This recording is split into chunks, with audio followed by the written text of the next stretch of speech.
Good morning. It is 5 a.m. I'm Jay Harper with your top stories. A traffic report and a weather forecast are on the way. A shooting at Annunciation Catholic Church in Minneapolis, Minnesota on Wednesday as elementary school children attended a back-to-school mass. The shooter used 3 different guns firing into the church from outside, striking and killing an 8-year-old and a 10-year-old. More than 12 other folks were also injured. The shooter died at the scene from a self-inflicted gunshot wound. ABC's Alex Perez is in Minneapolis. Authorities have identified the shooter as 23-year-old Robin Westman. We learned shortly after that identification, also from authorities, that that person had actually in recent years changed their name from Robert Westman to Robin Westman, filing paperwork indicating that that person went from identifying as a male to identifying as a female. Back here in Middle Tennessee, this week marks 18 months since the disappearance of Sebastian Rogers, the autistic teen who was last seen at his home in Hendersonville in February of 2024. Channel 4 says Sebastian's dad is still on a mission to find out where his son is, claiming Sumner County authorities just aren't doing enough to find his son. Seth Rogers stood outside the Sumner County Courthouse on Wednesday demanding transparency. Come out here and remind him that it's not just a picture. It's a child that's missing, and it happens to be my son. And they need to do their job. Find my son. They need to be held accountable for their job. Then they need to be held responsible for their job duties. Sebastian's mother and stepfather say they are just as committed to finding him. Earlier this year, they hired a private investigator. A $50,000 reward from the FBI is still on the table. And the market numbers report now brought to you by Beacon Capital Management. They are online at beaconcm.com. Here's a wrap-up of yesterday's money news from Michelle Frenzen. Stocks closed higher as investors eagerly anticipated NVIDIA's earnings report after the bell. The computer chip maker's quarterly report is seen as a barometer for the AI boom. The Dow added 146 points. The S&P gained 15. The Nasdaq rose 45. Cracker Barrel shares climbed 8% after the company scrapped plans to change its logo amid an uproar. 2 companies rose after reporting quarterly reports that topped analysts' expectations. The department store Kohl's and database platform company MongoDB. Both companies also raised their full-year guidance. Workers at a Kentucky manufacturing complex are casting ballots on whether or not to join the United Auto Workers. The plants produce batteries for Ford electric vehicles. The FDA has approved updated Pfizer-BioNTech COVID-19 vaccines for the fall-winter season for adults over 65 and those between ages 5 and 64 with an underlying health condition. Let's take a look at the stock futures before the opening bell. The Dow up 91, S&P is up 2.5. The Nasdaq, however, is down 13 3/4. That's the latest news. Traffic and weather are next. I'm Jay Harper, WTN News.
At 5 minutes past 5 a.m. this morning, things looking all clear. However, we do have an injury crash. It's been out there about an hour now. That's at Highway 100 at Highway 96 in the Harpeth Hills area. We've got your traffic every 10 minutes every morning on Super Talk 99.7 WTN.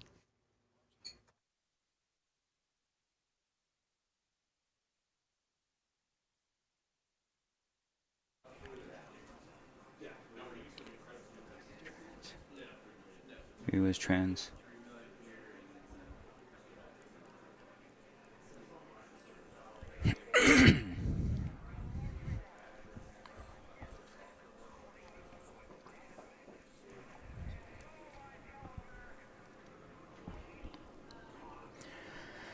.506 on Nashville's Morning News on Super Talk 99.7 WTN, and welcome on in. We are on remote this morning. Edley's BBQ, of course, I've been telling you about this all week long. Excited to be here at Edley, and we are in Donaldson on Lebanon Pike, and there is a lot going on here. Steve Ducey and Fox News, we've been, again, talking about this all week long. Steve Ducey and Fox News, they are here as well.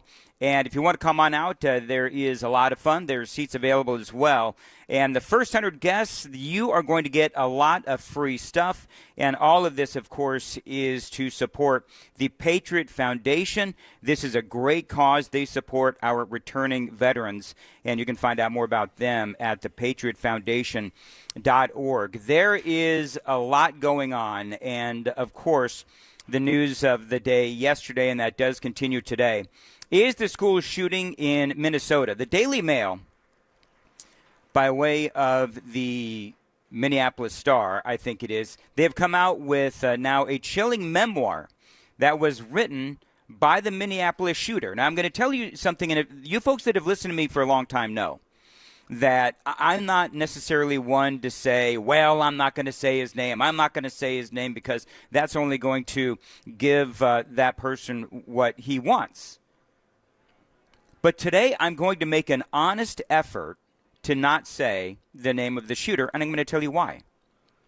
A chilling memoir written by the Minneapolis shooter while attending a military-like school has been revealed in the aftermath of the slaughter, which left 2 children dead on Wednesday. And then a boy, and he still was a man. You all know the story about that. He was trans. But he says that at the end of his life, he did not want to have regrets. And here's what he meant by that. He says, in the end, he wanted to make sure that his name not be known for something more. In other words, he wanted to be known for something, and he didn't want to not accomplish anything in life. He wanted to be famous. And because of that, he did what he did yesterday, as well as, I'm sure, mental illness as well. So that's why I'm going to do my best not to use this person's name. I will be using the pronoun he, as a matter of fact. I'm not going to do what everybody else does outside of talk radio, and I'm not going to call him a her. I'm not. But here's the thing. How many media outlets out there right now are talking about mental illness? How many media outlets out there are talking about the situation regarding whatever psychotropic drugs he may have been on? That's a question. And it's a question that a lot of people should be, I don't know if they are, but they should be asking. So the Daily Mail reports this. He wrote an ode to death titled, "But Not the End," outlining concerns death would come with regrets that my name not be known for something more, according to, again, the Star Tribune. The chilling note came from Westman's time as a pupil at St. Thomas Academy, a Catholic all-boys school in Minneapolis, where students were referred to as cadets, wear uniforms, and they were trained in military skills. So again, you know the story. This whole thing yesterday carried out by a trans woman, otherwise known as a man. He transitioned when he was 17 years old. The suspect, they say, behind the shooter at the Minnesota Catholic School Church that left 2 children dead, 14 other children wounded, as well as 3 adults, again, identified.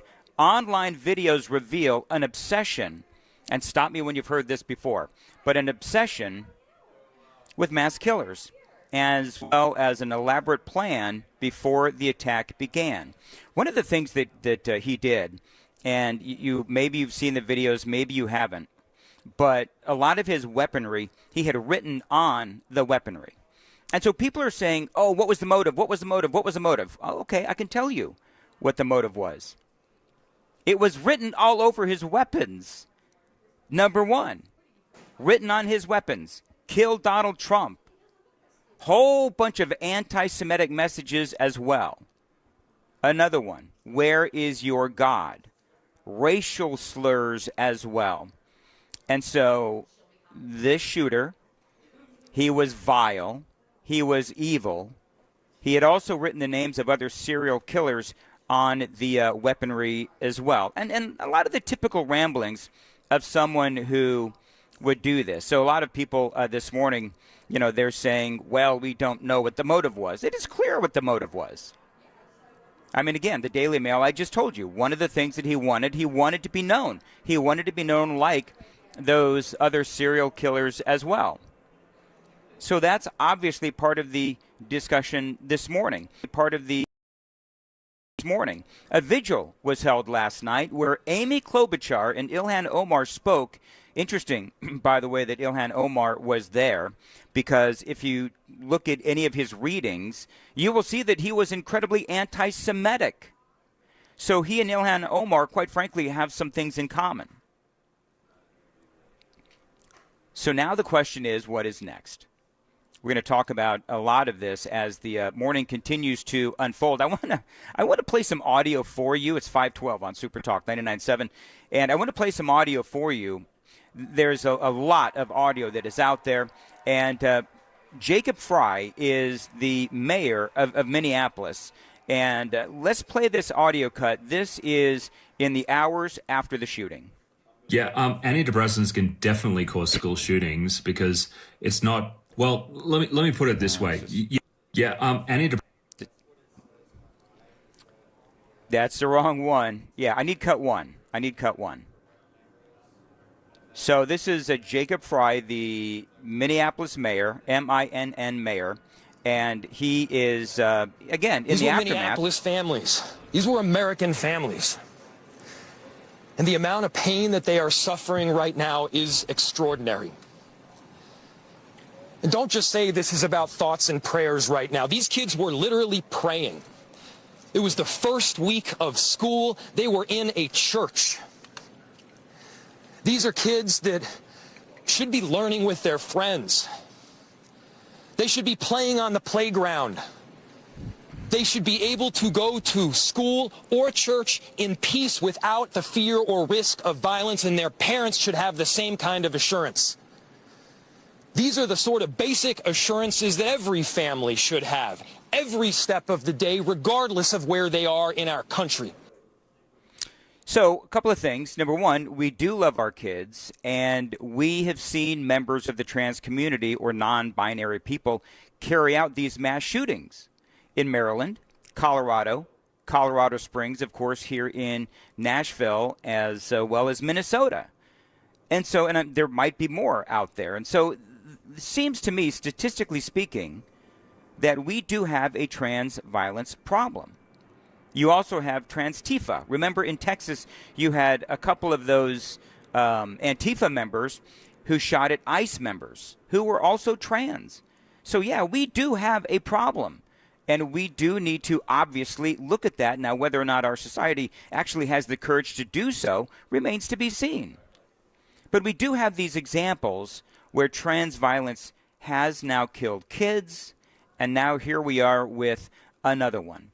Now, a big problem I've always had is this celebration of being trans. This is a big problem in our society. We're going to talk about that straight ahead. It is 5:15 on Super Talk 99.7 WTN. Time to check the roads.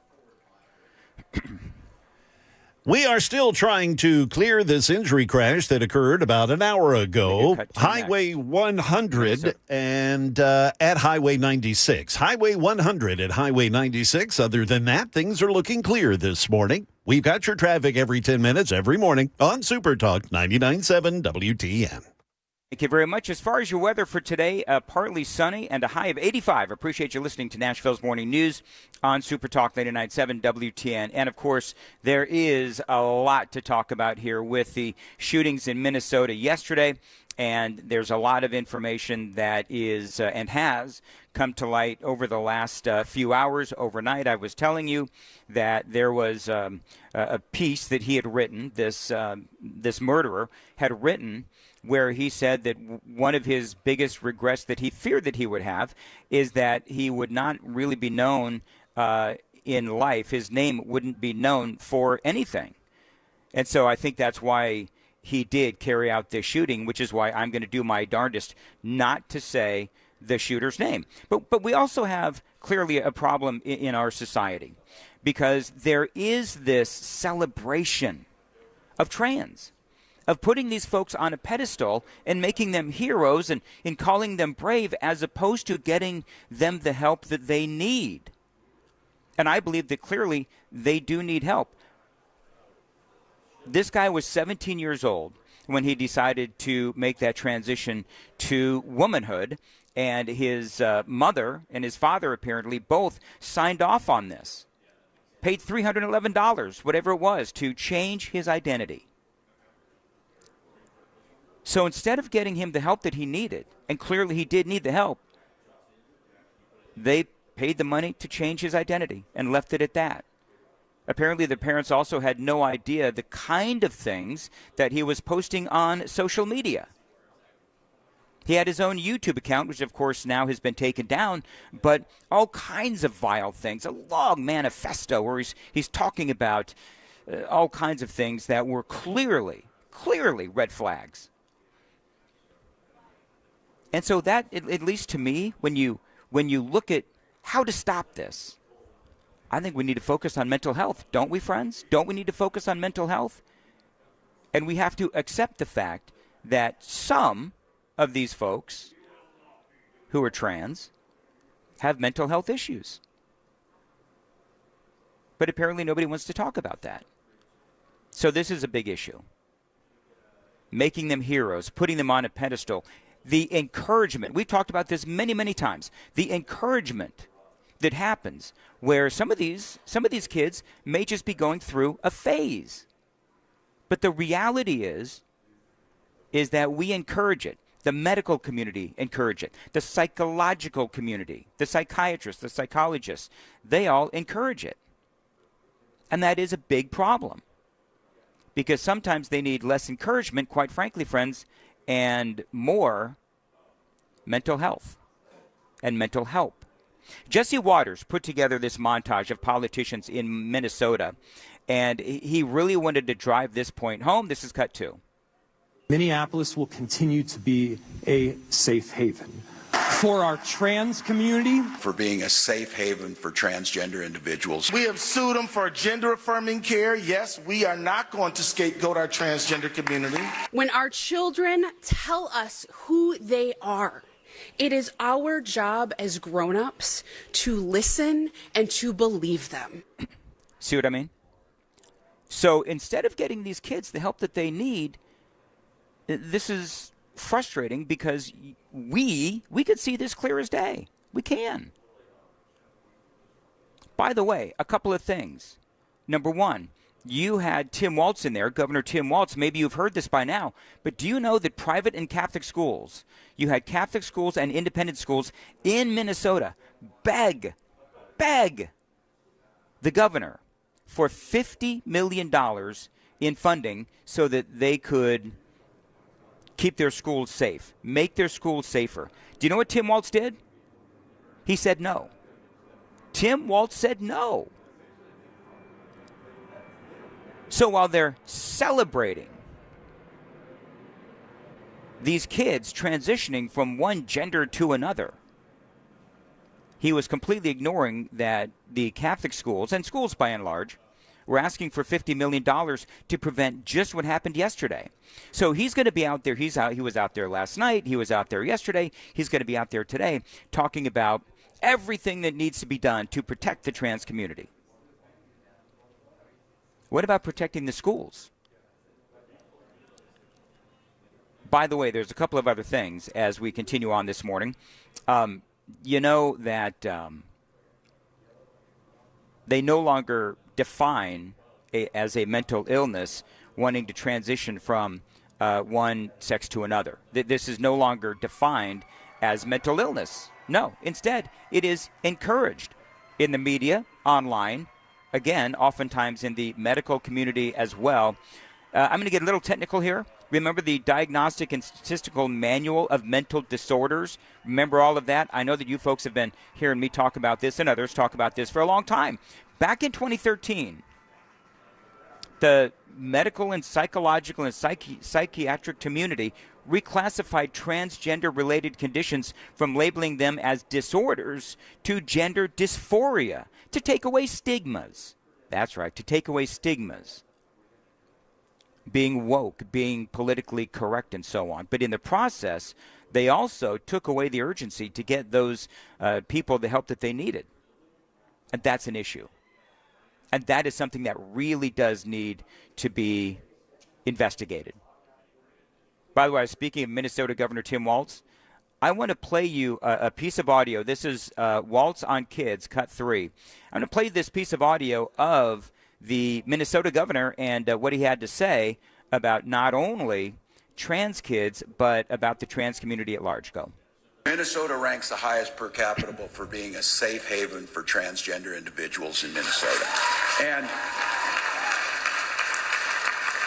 can I just say, we can talk about economic growth and feeding children and growing the economy and creating jobs simultaneously with talking about everybody's human rights matters, and we shouldn't be demonizing that. You can do both. Can you? Despite that economic prosperity that he was talking about a couple of years ago, again, I will reiterate because this should be a big part of the program. Because remember, the left, they are going after guns, guns, guns. That's all they're going to do is go after the guns. We've already seen that. But despite, again, the clear signs that this shooter was mentally ill, nobody did anything. So, yeah, a couple of years ago, Catholic and independent schools, they asked Tim Walz for more money to fund school safety measures. There were rising threats and more mass shootings happening at schools, and so they said, we need help. We need to be able to do anything we can to protect our students. But Tim Walz wasn't interested in protecting the students at large, only, it would seem, the trans students. We, of course, had the trans shooting here in Nashville. It was around that time. Tim Walz said, no, you don't get that $50 million to make schools safer. Even though they had a huge $18 billion surplus. But Tim Walz said no. So there's a lot to talk about. The Super Text line is open, by the way, 615-737-9986, 615-737-WWTN. We are live at Edley's BBQ on Lebanon Pike. My name is Dan Mandis, and we are here. We got all kinds of free stuff. They got big bags everywhere. By the way, Steve Ducey from Fox News, he is here as well. You're going to hear, I don't know if you can hear. Sam, can you hear the cheering in the background? I can totally hear the cheering in the background. See, just so you know, that has nothing to do with Steve Ducey. They are screaming for and applauding every great point that I make. There's one right there. Dan, do you believe me? Hey Dan, I'm watching Fox News, and Ducey is live right at this moment. Is he? Yeah, he's on the tube, and I'm looking for you, Dan. Oh, okay. So we'll talk about where we'll talk about where I am in the building. Have they hidden you away in the closet? Kinda. Yeah, but that's fine. He's in the kitchen. Yeah. Can I be honest? I think I'm right next to the kitchen. I'm right next to the bar. But we have a lot of people here, about 100 or so people here. No malcontents that I can see as of yet, which is always a good sign. We'll return next live from Edley's BBQ right here on Super Talk 99.7 WTN.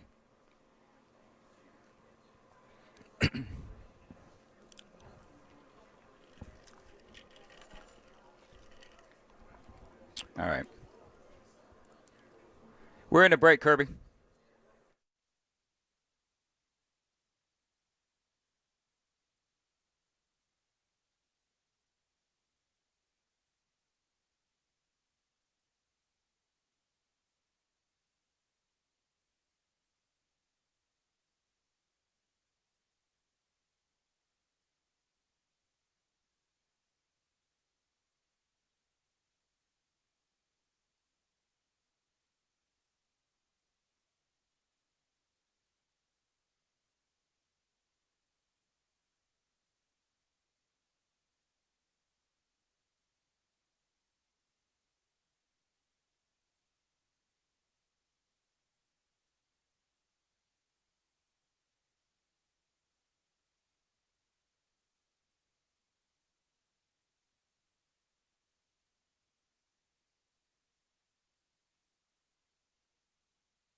Good morning. It's exactly 5:30. Boy, where am I? I'm Jay Harper, and I've got your top stories. We'll get you a weather forecast as well as a traffic report.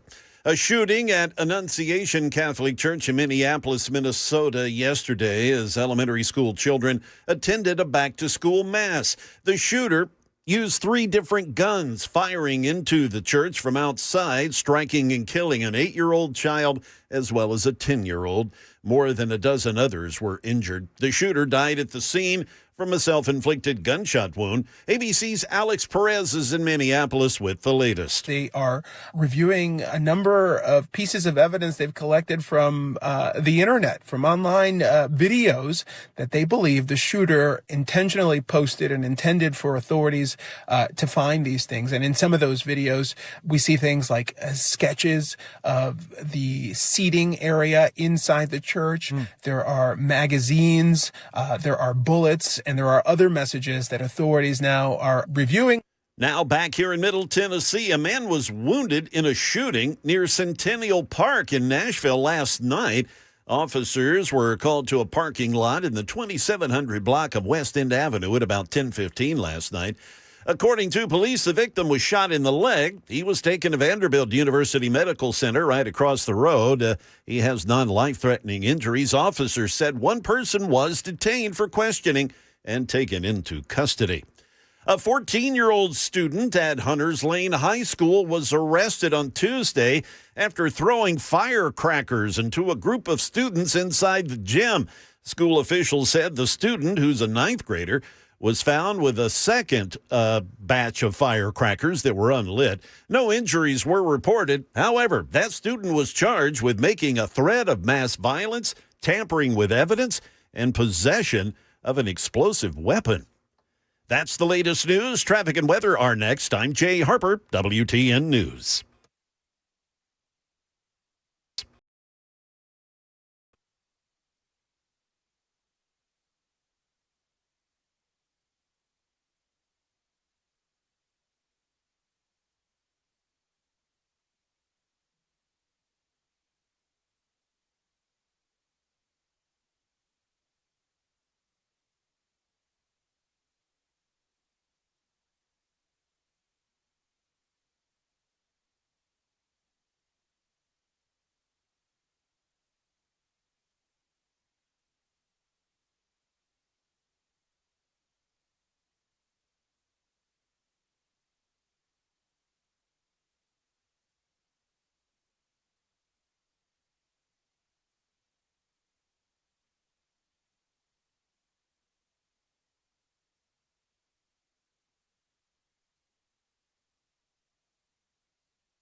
Looking good thus far on Nashville area roadways. No accidents, no breakdowns reported or delays at the moment. We've got your traffic every 10 minutes, every morning on Super Talk 99.7 WTN.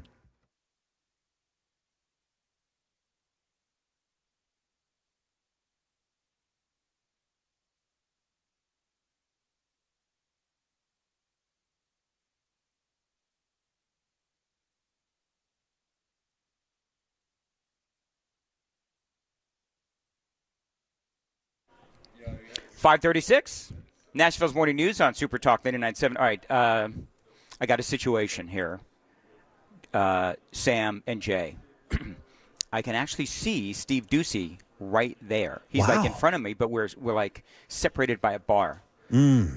So I'm wondering if I should like try to, wave my hands. And by the way, the Super Talk TV is not working right now. They're trying to figure it out. But I'm trying to figure out how to get him to come over here so that he can spend a few moments talking to me. Because he's not doing anything except talking to other people, which they're important too. But I don't know.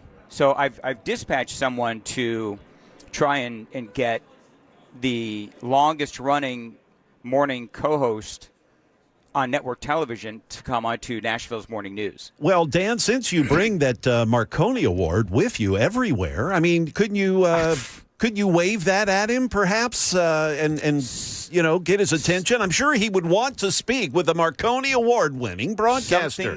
Something tells me he could give two craps about my Marconi. I barely care about it, but he's like right over there. And I could be foolish. Do you guys remember when I tried to get you? Neither one of you were here. Brian Wilson and I tried to get Kid Rock on the air one time. Yes, I've heard you tell that story, yeah. Oh, yeah. And we just, it was, let's be honest, it was embarrassing. So I don't want to, now we eventually did get Kid Rock over here, but I don't know about Steve Ducey. And I'm kind of waving, boy, I wish you could see see the camera. The cameras aren't working yet, but I wish I could see, there he is. He's looking at me. And he looked away. Whatever. Oh, that guy, a radio guy. Oh, yeah. Oh, can you imagine? He's been on TV for like 30 plus years, and he's over there hanging out with people.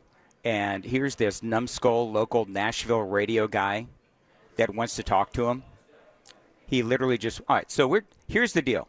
This is going to be what we're going to try to do for the rest of the day, as well as cover the news. Is I'm going to try to get Steve Ducey on. Now, they originally told me when they were trying to schedule this whole thing that I would be able to get Steve Ducey on. But you know what I've sensed is that sometimes things are said, but they don't forget. They forget to check with everybody else. Right. Steve didn't get the memo, is what you're saying. Yeah. Exactly. Perhaps. Yeah. And I don't want to embarrass myself more than I usually do Monday through Friday, 5 to 9.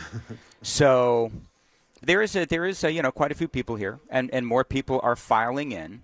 And just people are asking, where am I? Because somebody said they're here, but where am I?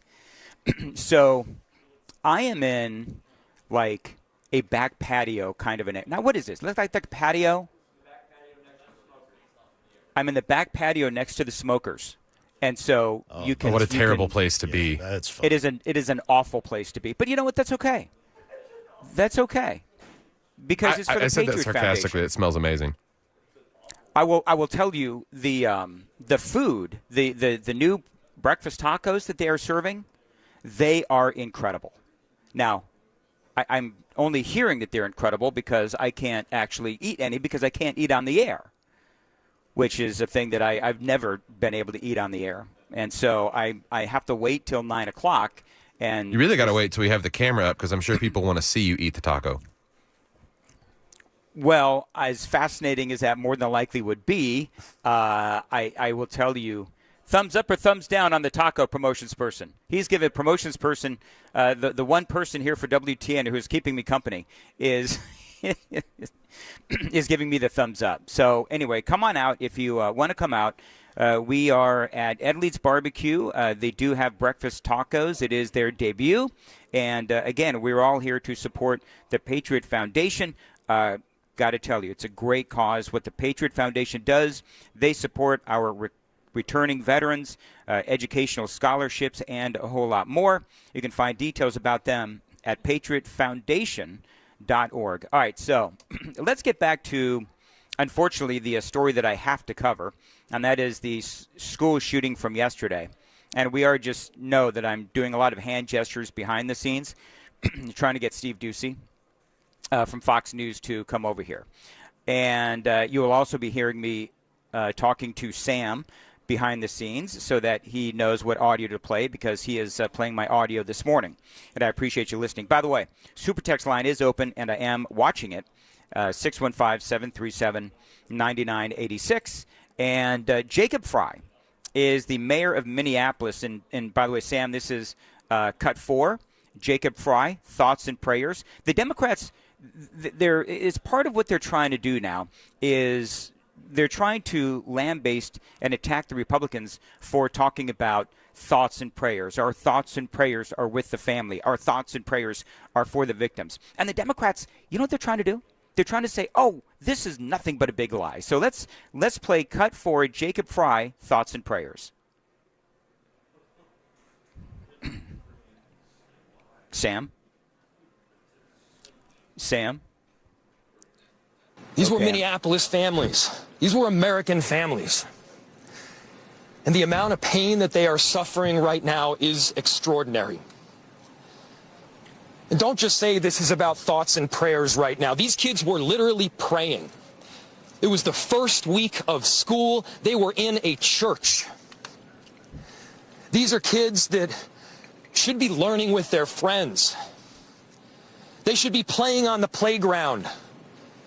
They should be able to go to school or church in peace without the fear or risk of violence, and their parents should have the same kind of assurance. These are the sort of basic assurances that every family should have, every step of the day, regardless of where they are in our country.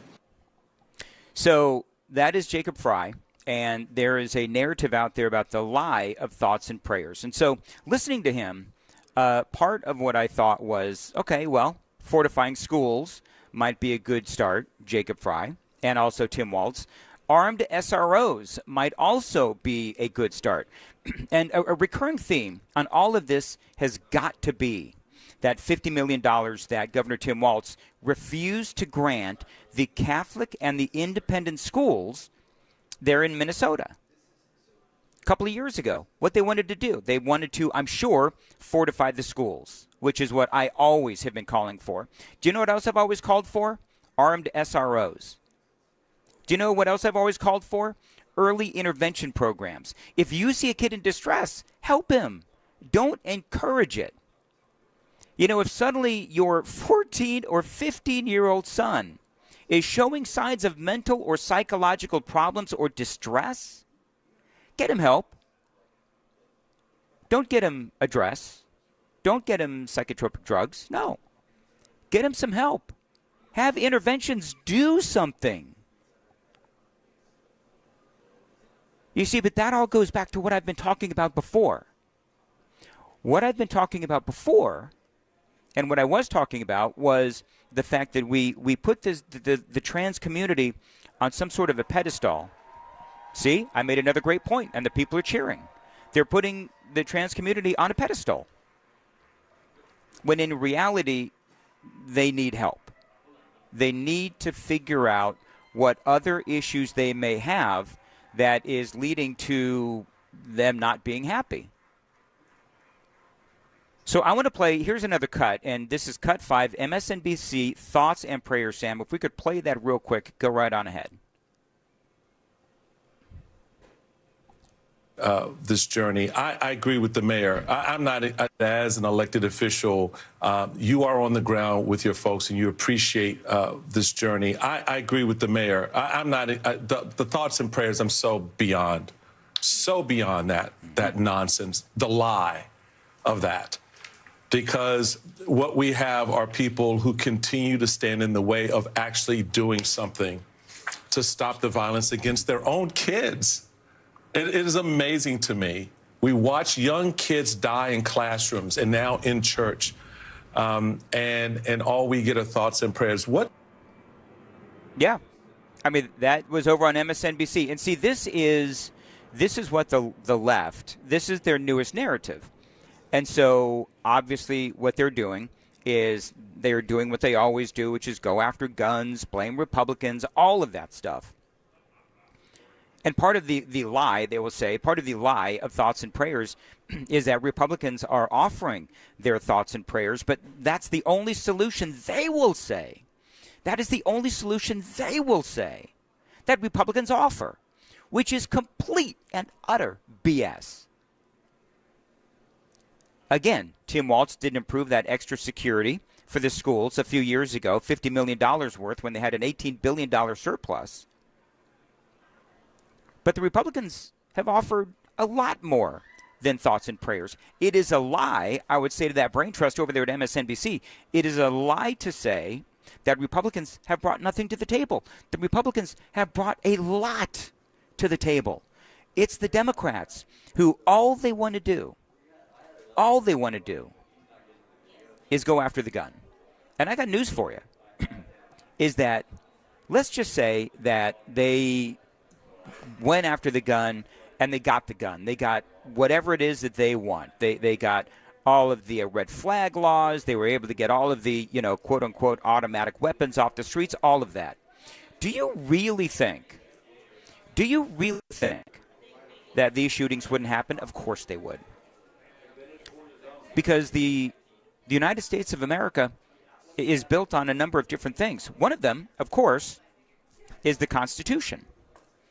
And so as we look at the Constitution, there is the Second Amendment. It is literally written in our founding documents. And so even if you wanted to try to take away the guns, and I'm going to air quote that, even if you tried to take away the guns, you couldn't, because they're all over the place. They are all over the place. And so, and I'm sorry because I feel like I've said this 1,000 times, but okay, you take away all the guns, all you're doing is taking away the guns from the good people. You think the bad people are going to turn in their guns? No. Do you think the bad people are going to allow you to take their guns? No. By the way, I'm sure you know, but the school or the church where this happened, gun-free zone. How is it possible they didn't listen to the gun-free zone laws? The rules there in the building, on the campus, that it was a gun-free zone. Obviously, the bad guy didn't listen to the rules. And so gun-free zones obviously do nothing. The only thing, my opinion, the only thing that you can truly do to stop these kinds of things, there's a number of them. Number one, listen to Republicans. Because Republicans understand far more than the Democrats what is at play here. And there's so many things that we can look at. There's so many things that we can not only look at but do, but which oftentimes we don't because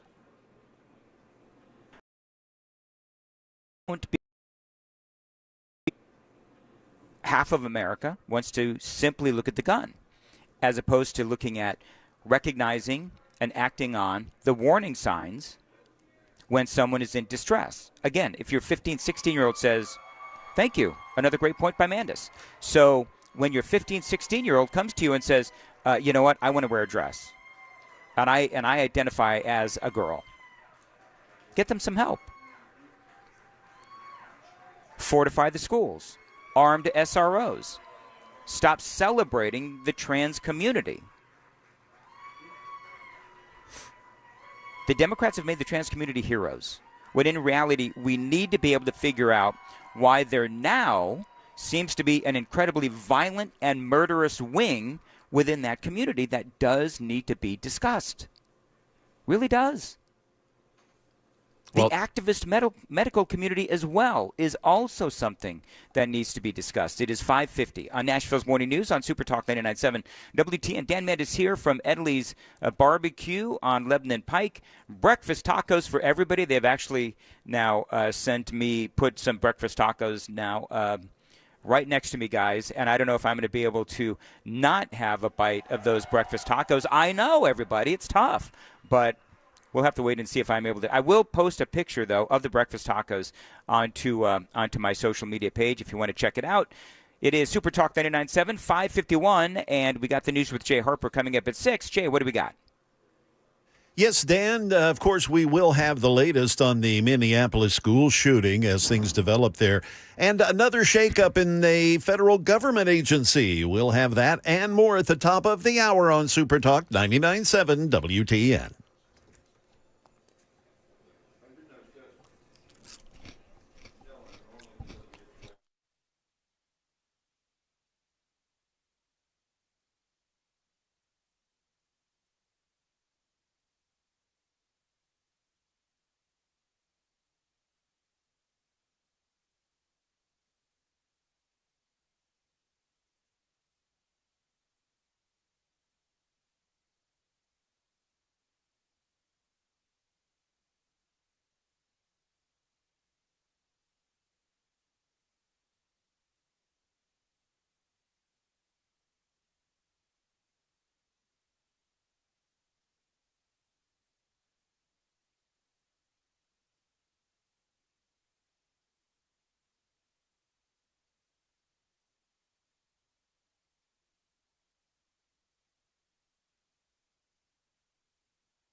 Turn them in. 5:55, Nashville's Morning News on Super Talk 99.7 WTN. Dan Mandis here live from Edley's Barbecue. Somebody there at the somebody on the Super Text line said, "Dan, you sound like you're whispering." So now I'm like paranoid that I sound like I'm whispering. Do I sound like I'm whispering? No. All right, very good. They need to get their hearing checked. Your levels are at the perfect 10. By the way, I see Steve Ducey. He is like right there.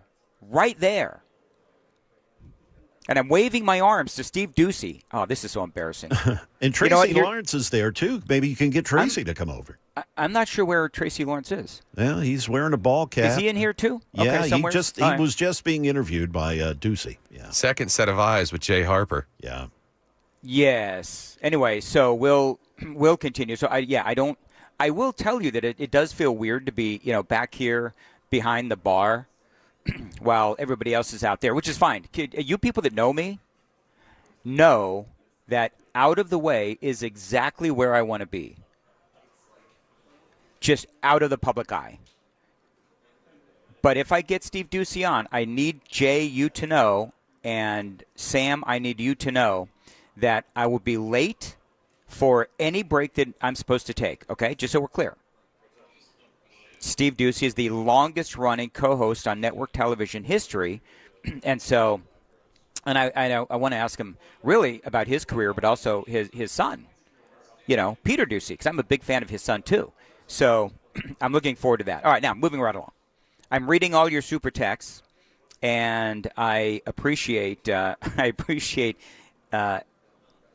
Ask Lawrence about his new spice rub. Yes, Tracy Lawrence does have a new spice rub. So if he wants to come over and talk about rubbing spices, we can talk about that. Real quickly, Sam, I want to play that audio. We all know what's going on in Washington, D.C. We have been covering this. All of us have been covering this for quite some time. And the mayor now of Washington, D.C., Muriel Bowser, she is admitting that things are looking pretty darn good. Here's that audio. We greatly appreciate the surge of officers that enhance what MPD has been able to do in this city. The most significant thing that we are highlighting today is the area of crime that was most troubling for us in 2023. Now, we have driven it down over the last years, but I'm going to get my glasses so I can make sure I can see it correctly. But for carjackings, the difference between this period, this 20-day period of this federal surge and last year represents a 87% reduction in carjackings in Washington, D.C. We know that when carjackings go down, when the use of gun goes down, when homicide or robbery go down, neighborhoods feel safer and are safer. So this surge has been important to us for that reason. You know what's interesting is that somebody might want to send that audio, that video clip, to Brandon Johnson, the Chicago mayor. Do you remember yesterday we played that audio where Brandon Johnson was on with Joe Scarborough? And Scarborough kept asking, 5,000 more cops. Could you use 5,000 more cops?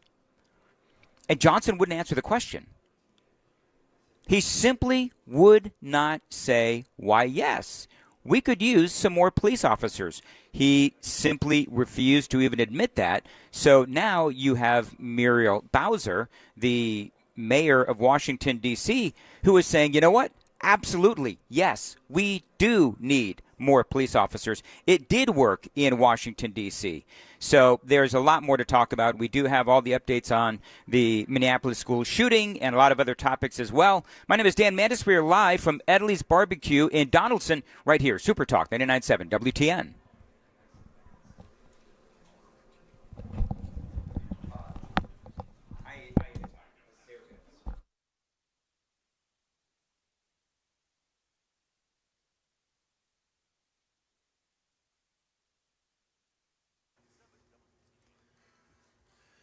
Good morning. It's straight up 6 o'clock. I'm Jay Harper with your top stories. A weather forecast and a traffic report are just coming up in a few minutes.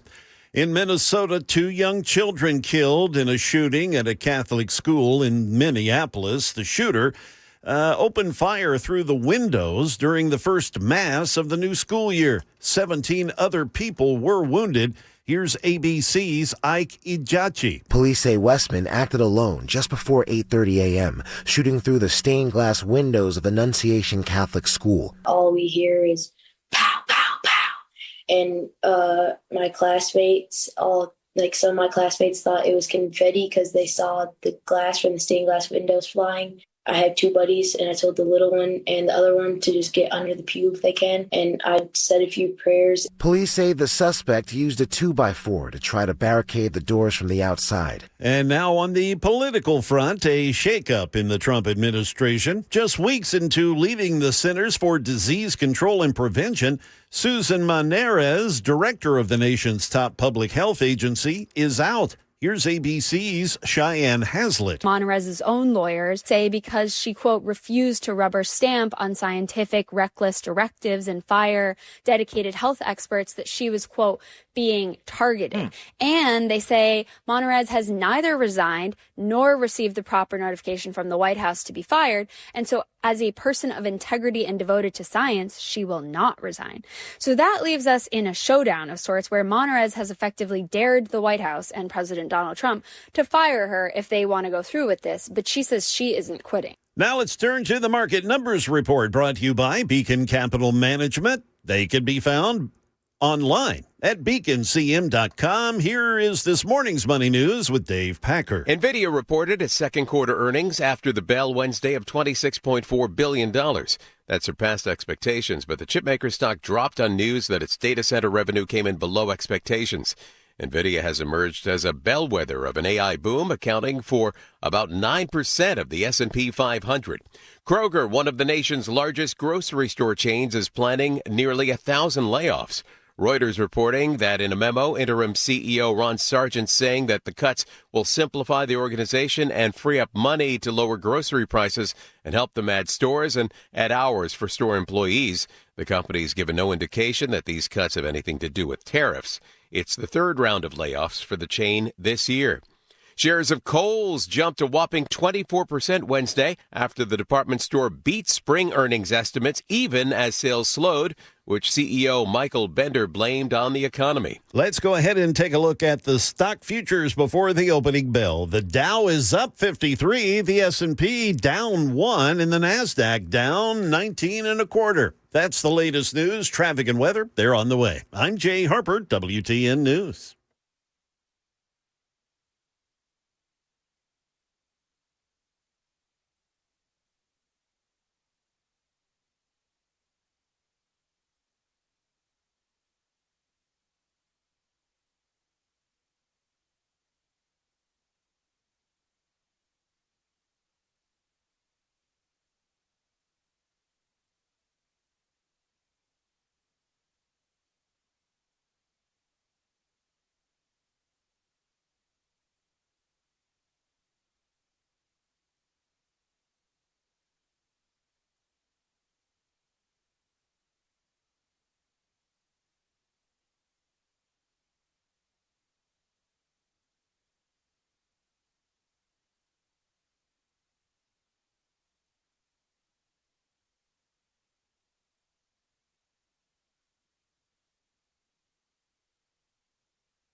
Well, for those of you trying to get into town on 24 westbound in the Laverne area, we've got a multi-vehicle crash that has occurred at about mile marker 60. The Westbound lanes, let's see, the far left lane is blocked as well as the left shoulder.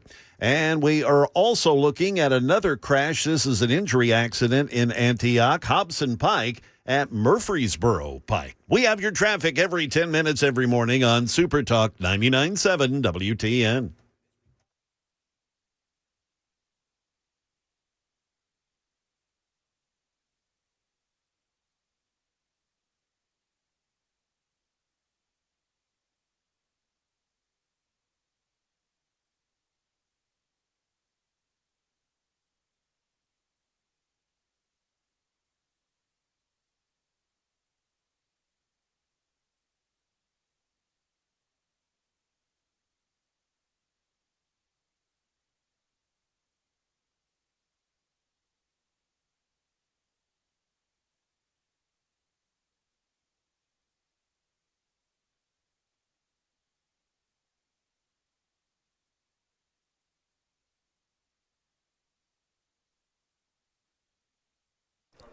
.607 on Nashville's Morning News on Super Talk 99.7 WTN. Welcome on in to Hour 2 of the broadcast, live from Edley's BBQ in Donaldson. And I think that I need to, Sam and Jay, I think I need to call myself out on this. I have said in the past that I am not a big fan of barbecue. That's right. Yeah. They just brought me something. I don't know what it is, but I sniffed it, and I had to do it. And again, I'm a guy that does not eat on the air. I don't do it. I have broken a 40-year personal broadcast rule of never eating on the air by eating this. I don't know. It's like a ham kind of a thing.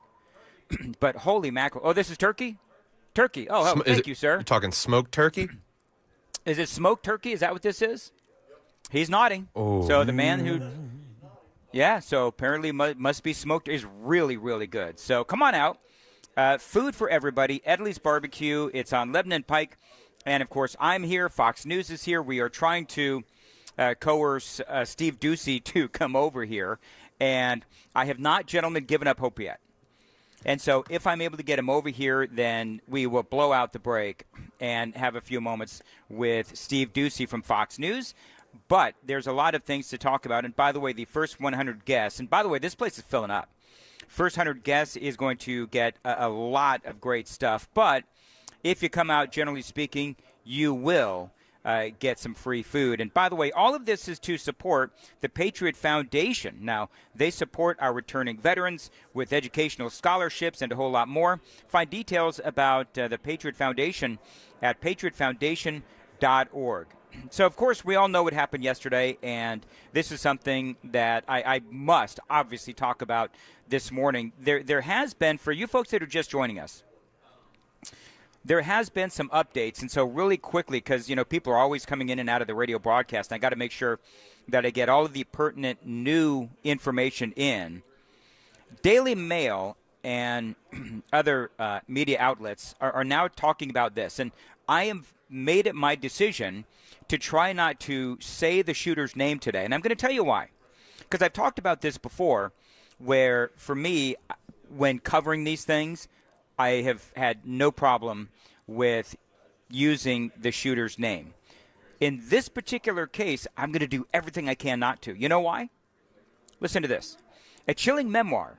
This happened overnight. A chilling memoir written by the Minneapolis shooter while attending a military-like school has been revealed in the aftermath of the slaughter, which left 2 children dead on Wednesday.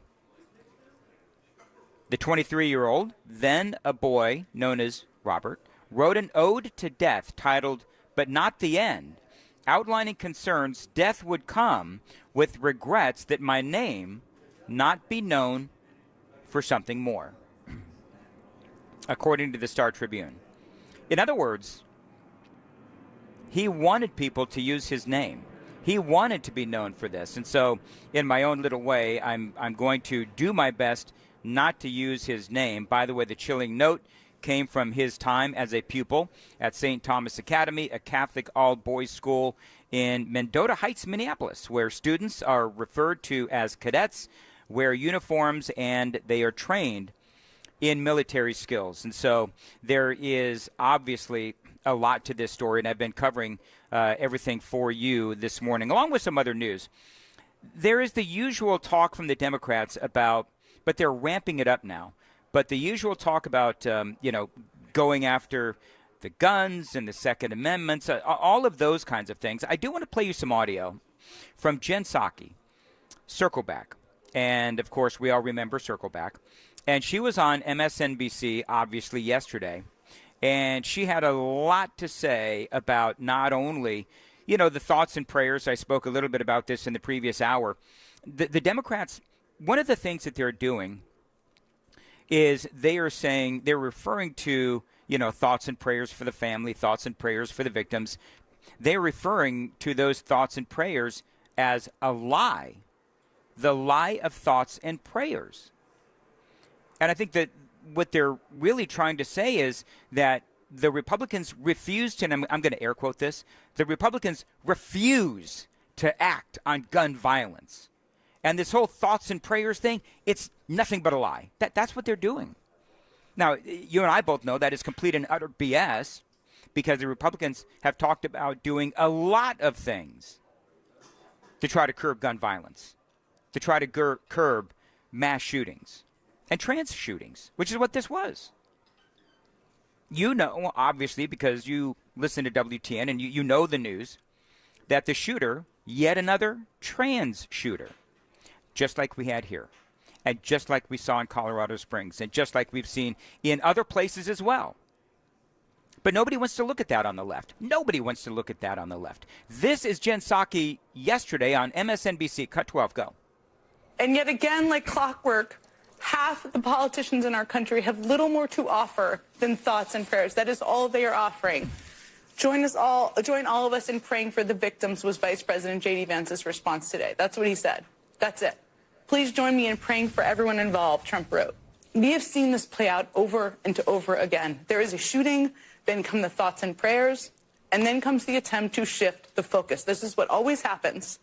You're going to start seeing narratives. You're already seeing them. They're already out there about how the shooter was trans. You're going to see narratives about how the shooter appeared to be anti-Trump and anti-Semitic.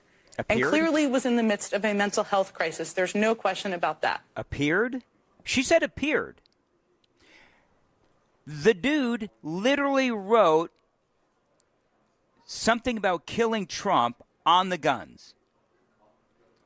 He was incredibly anti-Semitic. And he also, because if you missed the 5 o'clock hour, he had all of his guns and his ammo and all those things.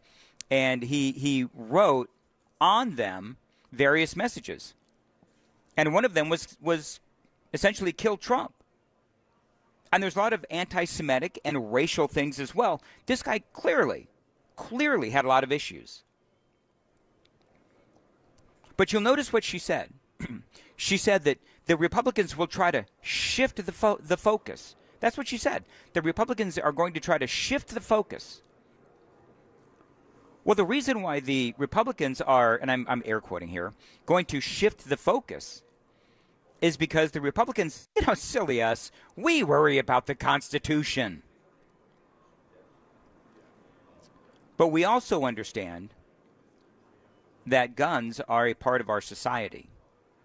We understand that the Second Amendment is within our Constitution.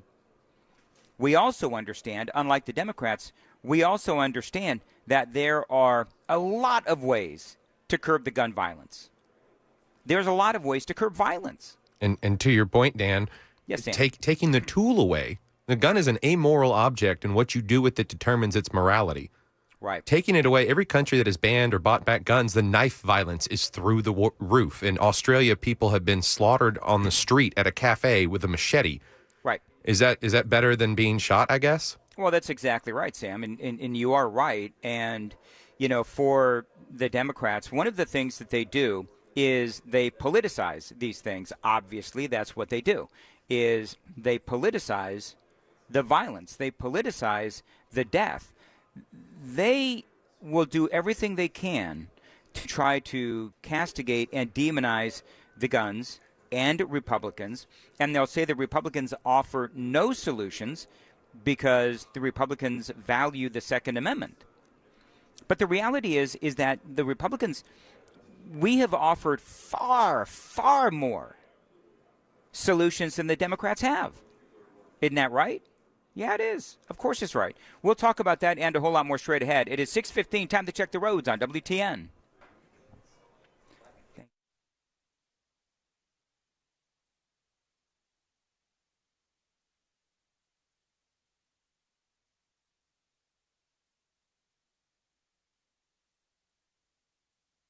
Partly sunny and a high of 85. Appreciate you listening to Nashville's Morning News on Super Talk 99.7 WTN. Mike just came and left. He had some good food. He's on his way to work. I think he said, this is one of the things, gentlemen, that I love about our events is that you meet folks and they always say, you know, I'm Mike, and he'll give the last four digits of his phone number, because he's obviously a super texter as well. I love that. So if you want to come on down, we are live at Edley's BBQ.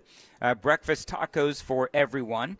And also, they've got incredible smoked turkey as well. You've got Fox and Friends and Steve Ducey. He is here as well. A lot of free stuff, and it is all for charity. It is all for the veterans. And I love the fact that proceeds of this event are going to help the returning veterans through the Patriot Foundation. Find details about what they do at patriotfoundation.org. So the Republicans, you know and I know that we have offered all kinds of solutions to the violence that plagues America. Isn't it?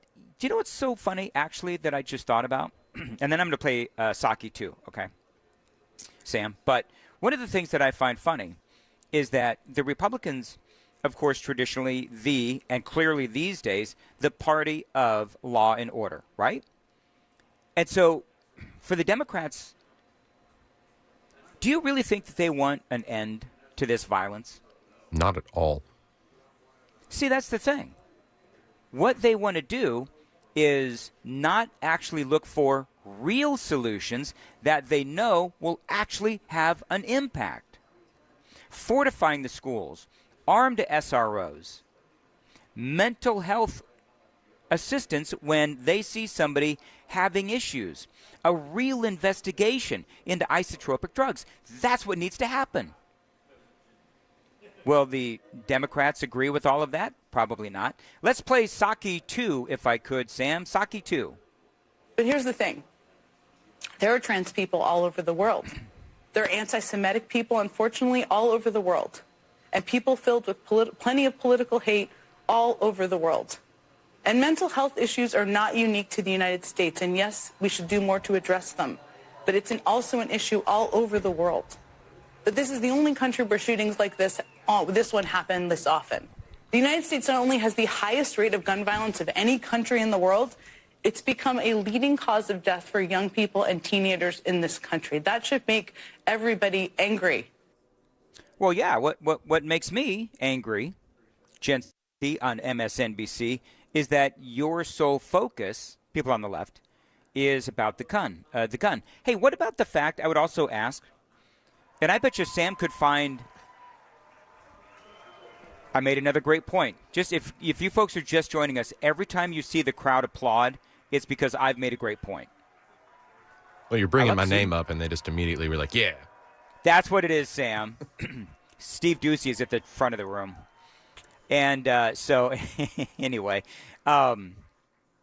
here's the thing, is that when you look at school violence, when you look at what is going on, when you look at all of the deaths that we have seen, the Democrats are so myopic. The Democrats are so singularly focused. And the problem with that is that they know that the Republicans will protect the Second Amendment. I was going to say, Sam, it would take you probably 10 seconds to find instances where good guys with guns have taken out bad guys with guns. Everybody knows. It always ends that way. That there are many, I'll say this, far more instances of good guys with guns taking out bad guys with guns than we see in, these school shootings. Well, and to your point about that, and she's talking about how it's become a cause of death for young people. They totally ignore the fact that in these violent cities across America where gang violence is super prevalent, they are 17, 18, and 19-year-old kids that are out here in the streets getting murdered by rival gangs. They're not talking about that. They want to focus on the schools, but you're such a minute statistic in that. Well, you're right, and that's kind of goes back to what we were talking about earlier, and that's a great point, Sam. That goes back to what we were talking about earlier, which is the Republican Party. Look at how the Democrats, Gavin Newsom, Brandon Johnson, JB Pritzker, look at how they are fighting the president at every turn, trying to stop the violence, right? Because the Democrats, they always need a problem to solve. Well, it seems like Donald Trump has figured out the answer. The way to stop violence in these cities, by and large, if Washington, D.C. is the example, is more police, more armed officers. That is what is going to solve these problems. And so when you look at the trans community and what is going on here, where we do seem to have a trans violence problem. Because here we are yet again. We had one in Colorado Springs. We had one, of course, in Nashville. And we have one here as well in Minneapolis. And one in Denver that had 2 trans shooters involved in it. Denver, that's another one. You're right. And so the more that we ignore these things, the more that we ignore the obvious, the more problems we are going to have. Super text line is open, 615-737-9986, 615-737-WWTN. Got a lot more straight ahead, and we have Jay Harper. Did we do the traffic? We did the traffic, right? Yeah. Okay, we did the traffic. I'm a little lost. I'm on remote today, and I'm not around all my usual accoutrements. Jay Harper, though, is in the newsroom. And, Jay, what do we got coming up at 6:30? Yeah, Dan, alligator Alcatraz. It will soon go the way of the dinosaur, and a deadly Putnam County crash involving an ambulance. We'll have those stories at 6:30 on Super Talk 99.7 WTN.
Super Talk 99.7 WTN. Man, we got a lot of people checking in on the Super Text line. Do you know what's funny, Sam and Jay?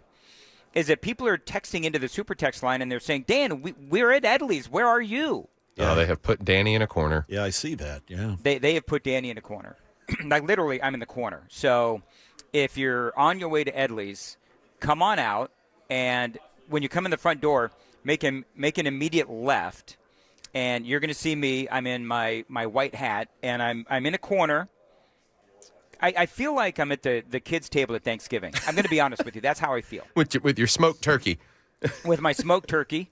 I got Steve Ducey and all the people over there, and they're on the other side of the bar. And I'm trying to somehow coerce Steve Ducey to come and talk to us over here. He probably thinks you're Joe Rogan, and so he's avoiding you for some reason. Do you know what? There's a lot of resemblance between me and Joe, and I've got to add a little bit of bulk to me, of course. But other than that, yeah, we have the whole bald thing going for us. But anyway, so we've got a lot going on. Murphy Show is supposed to be here at some point today as well, and we'll return next. By the way, coming up, we are going to take a look at the possibility of isotropic drugs and their part in what happened yesterday in Minneapolis. It is all straight ahead on Super Talk 99.7 WTN.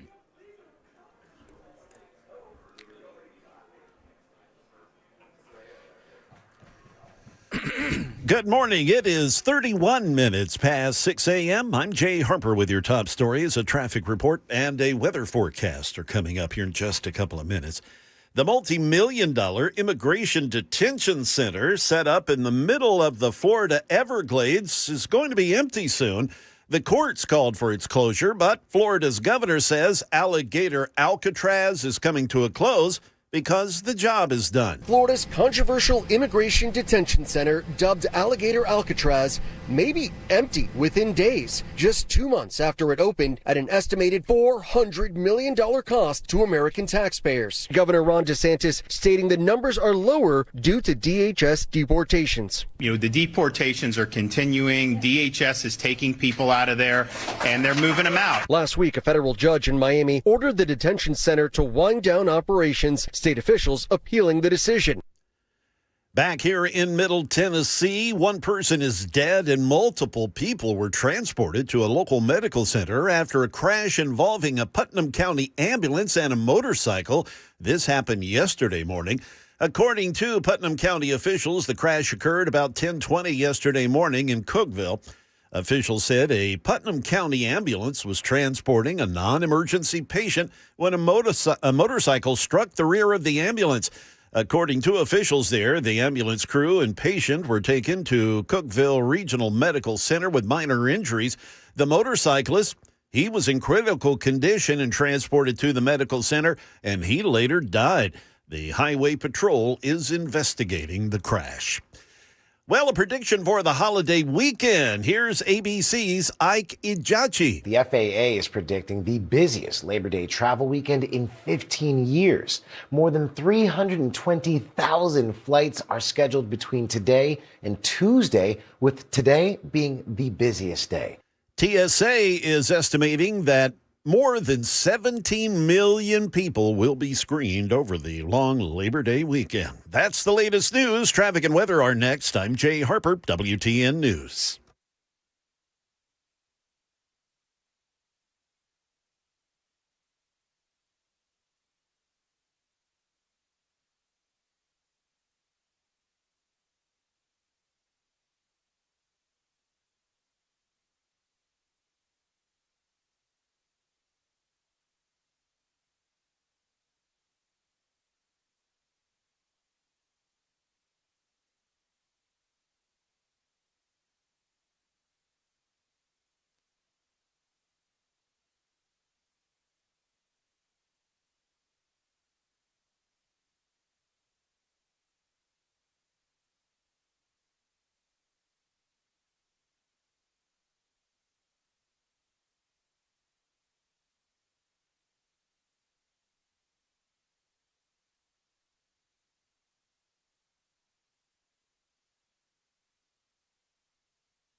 24 westbound, right before Hickory Hollow Parkway, the HOV lane's blocked. We've got a wreck there, and it's stop-and-go traffic all the way for about 6 miles, all the way back to about Sam Ridley Parkway. Also in Antioch, an injury crash, Hobson Pike and Murfreesboro Pike.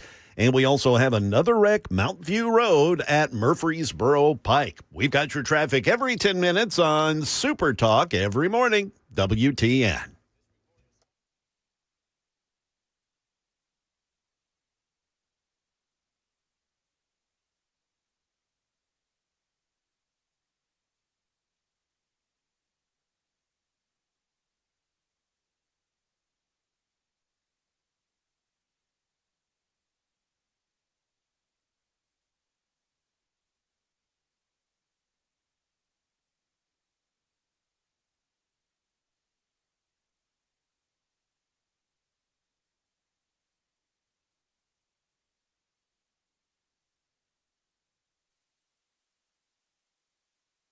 Are we on?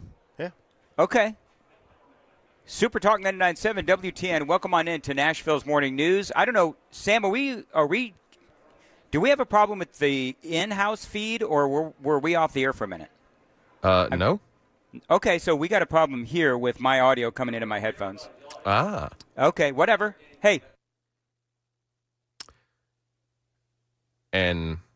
But a bigger name. Pretty big deal. Pretty big deal. Matt Murphy's here. Pretty big deal to get me out this early. Yeah, I was going to say, Matt, welcome to the Being Awake in the 6 o'clock hour. It was my understanding that the host of Nashville's Morning News is here somewhere. Can you point him out to me? Because he never – here's the thing. Yes.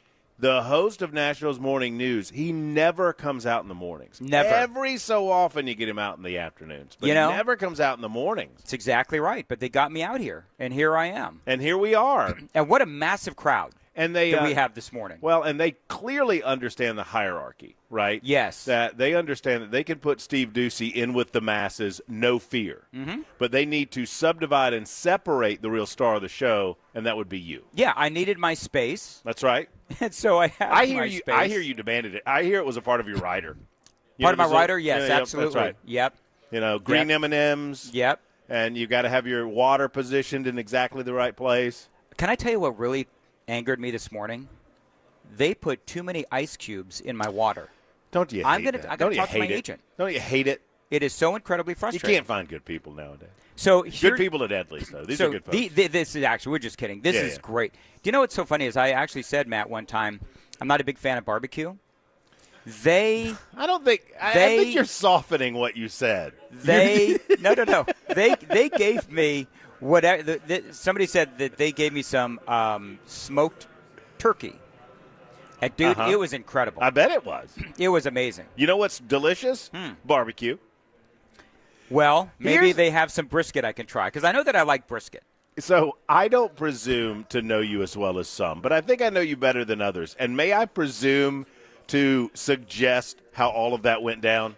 Sure. Dan Mandis experiencing barbecue for the first time.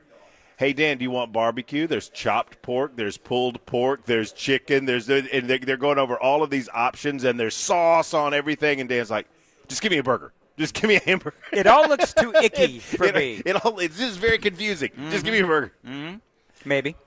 Maybe something like that. This is kind of our spot when E and I come out. This is. Is it really? Oh, yeah. We love okay. Edley's. Yeah, absolutely. Yeah. We've been here many, many times. Yeah, and I got to tell you, this is a great place, and our goal is to try to get Steve Ducey on. So, but we have not. Every time I wave my arms like this, he very conveniently just, when I say like this, I'm waving my arms like stop the clock in football. Let's stop the clock in football. Right. So he just turns the other way. Does he now? He does. I think we can get Mason on this, right? I started to say. You'll notice. I started to say myself. Yes. I noticed that. When Hand gets here, Hand will go up to him. Oh, I don't know if Chris is coming. Oh, what? Oh. Listen. I'm here for you, buddy. Chris has, all those crazed kids that he sent into school and, all that kind of stuff. So, and it's a little bit of a drive for him. So I'm hoping that he does. So, but it's a packed house, though. It is. And one of the things, I don't know if you noticed this, Matt, when you're driving in, but when you listen, every time I make a great point, you hear the crowd go wild. I know they do. I've heard them do it. Has nothing to do with when Fox News is actually taking the shot from Edley's. No, of course not. Yeah. So you want me to go find Ducey for you? I mean, I'll do this for you. I will put myself out there for you. Will you? I Go will. find Ducey? I will. Of course I will. All right. So might not be Steve Ducey. It might be like Greg Ducey. Matt Murphy, the bravest among us. Greg Ducey from Springfield, Tennessee. Listen, at this point, I'd settle for any Ducey. Any Ducey whatsoever. So just a onesie, a Ducey, a tray. Now, so you want to talk a little bit about what happened yesterday? Yeah. So I know you probably spoke about this for the better part of 4 hours. 4 hours. I was asleep, so give me your thoughts on it. I mean, I know that I watched a little bit of what you did on YouTube this morning. There are two. When people talk about gun violence in the United States of America and what we should quote unquote do about it, if you really break it down, or in a way look at it from really high above the situation, there are two paths to go down in order to solve this. You have to fortify these locations. You have to fortify the places that people gather, and you have to encourage individuals to consider themselves the first responders. More on that in a moment. Or you go the route that liberals want to go. And the natural end terminus of where liberals want to go is disarming America. Yeah, that's the natural place of where they want to go. And they're not honest about it, but that is the honest place they want to get to. Do you know, have you thought about this? If they disarmed America, if they disarmed the good guys, do you know how many Americans would be dead right now? Oh, my gosh. I can't imagine. Yeah, because they want to disarm the good guys. And so you disarm the good guys. As you probably know, this was a gun-free zone out there in Minneapolis where this happened. And as we all know, gun-free zones simply do not work. Target-rich environments is what the criminals consider gun-free zones to be. Not to mention, I mean, and I'm not being flip when I say this, not to mention if you attempted to disarm America, the number of people that would die in the very process of attempting to disarm America. Because let me tell you something, Americans are not going to be disarmed. But, I mean, that is because the reason I say that, and I don't say it lightly, right, if you look at the amount of handgun deaths in the United States of America versus the amount of long gun deaths in the United States, they claim, we just want assault rifles, and assault rifles don't mean anything. Right. But we just want assault rifles. We just want to get these weapons of war, right? They call them, off the streets. Well, what happens when they do that and a guy shoots up, a nightclub in Chicago, Illinois, and kills 10 people with handguns? Right. Right. Yeah. Eventually, they're going to come for the handguns too. Until they recognize that it's not about the gun, it's about A, the mentality of the individual firing the gun, and B, the lack of an ability to fire back. That's the problem. Gun-free zones are a scourge in American society, and I encourage businesses, not just people, but businesses to begin fighting back on this concept that they have to, quote-unquote, be gun-free. I just don't understand what it is that they don't understand. Like, we see all of these attacks on gun-free zones, and what is it that these businesses where they do have gun-free zones, whether it is schools, libraries, whatever, but why don't they see that when it's a gun-free zone, these kinds of things happen like we saw yesterday in Minneapolis? It's like they don't want to see the truth. I'm sad to say that I think it's just a matter of liability and lawyers. They have lawyers, and the lawyers sit down at a table and say, okay, what is going to make a business establishment the least liable in case something bad happens? Well, if something bad goes down, we told everybody not to bring their guns. Yeah. Sadly, I think it's as simple as that. But I said yesterday on the show, it's weird. I hear about these business establishments that have these signs. And I'm not talking about any business in particular. We have a lot of businesses that advertise on Super Talk. And look, you all have to make your individual and personal decisions about how you run your business.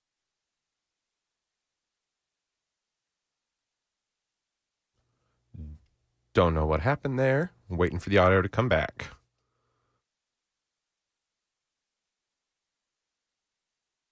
All right. Well, while we're waiting for that to come, there we go. We have I see people agree with me. See, you're making great points. The crowd is applauding. Must be making a pretty good point. So when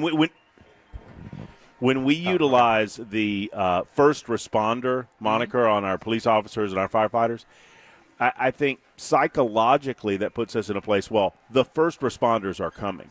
And I've suggested for years that we are the first responders. When something bad happens, because the police, that's no disrespect to them, they can't be everywhere. Right. When seconds count, the police are minutes away. Right. And you're right. I mean, you and I have both fired. You and I both have guns. And literally, you can take out any number of people in 30 seconds. Yeah. And so it's just a matter of being able to take care of yourself, which is a very conservative tenet of conservatism, is being able to protect yourself and your family. The Democrats and the people don't around you. Yeah. and the people around you. The Democrats don't understand that because they believe that the government is the answer to all of the problems. Sadly. And as we all know, the government is not the answer to our problems. Usually they are the problem itself. Well, and so I had Brink Fiddler on yesterday from Defense Systems, and you know Brink very well. Oh, and yeah. I know you've talked to him many, many times. And Brink brought up the point that I was talking about, the fact that we're the first responders and the way that we react to it. And it doesn't necessarily mean, pulling out your gun and firing back. It could mean hiding. It could mean fleeing. You just have to be on a conscious level. How are you going to react in any given situation? Just be situationally aware. And Brink made the point that in the Covenant School shooting a few years ago in Nashville, the Metro Nashville Police Department should be applauded in terms of their response. They got there lightning quick. Amazing what they did. And Brink took, I think it's like 7 minutes, a lag time between the time the call came in and the time that they got there. Yep. And Brink went to a firing range, and he laid down, I think, 350 rounds in 7 minutes with a variety of different guns, just to bring out the point of what type of damage can be done if you don't have a fortified situation where there are people with weapons that are ready, willing, and able to fire back. 6:48, Nashville's Morning News, late for traffic. And, Jay, what's going on? Okay, let's go ahead and get to the news that will be coming up here at the top of the hour. A rash of fake active shooter calls on college campuses and another scam that we should all be aware of. We'll have those stories coming up at the top of the hour on Super Talk 99.7 WTN. Thank you very much, Jay. It is 6:49, Nashville's Morning News on Super Talk 99.7 WTN. We will talk about, as we're broadcasting live from Edley's BBQ, we're going to talk about the role of psychotropic drugs in all of this and a whole lot more straight ahead on Super Talk 99.7 WTN. We were late.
It is Super Talk 99.7 WTN. Matt Murphy is out trying to. Did you get him, Matt? Did you get him? Okay, Matt's working on getting Steve Ducey over here. Hey, Sam and Jay, let's bet money. Do you think that Matt Murphy, one of the most persuasive guys I know, as a many years of a talk show host, do you think he'll be able to get Steve Ducey over here?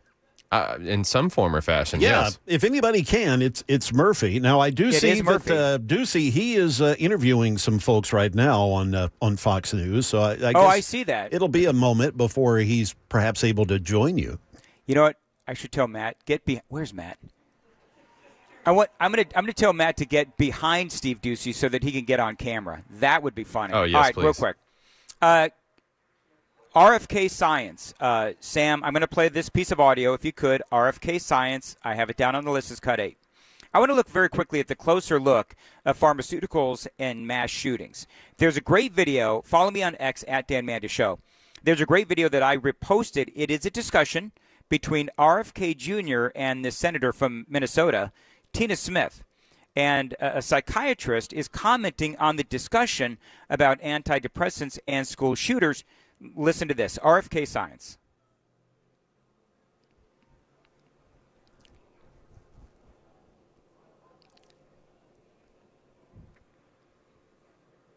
Sam, were you able to play it?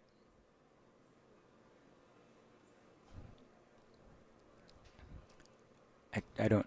You blamed school shootings on antidepressants. You said, and this is a quote, "There is no time in American history or human history that kids were going to shoot schools and shooting their classmates. It really started happening coterminous with the introduction of these drugs, with Prozac and with other drugs." So do you believe, as you've said, that antidepressants cause school shootings? This should be a simple question. I don't think anybody can answer that question, and I didn't answer that question. I said it should be studied. So your answer is?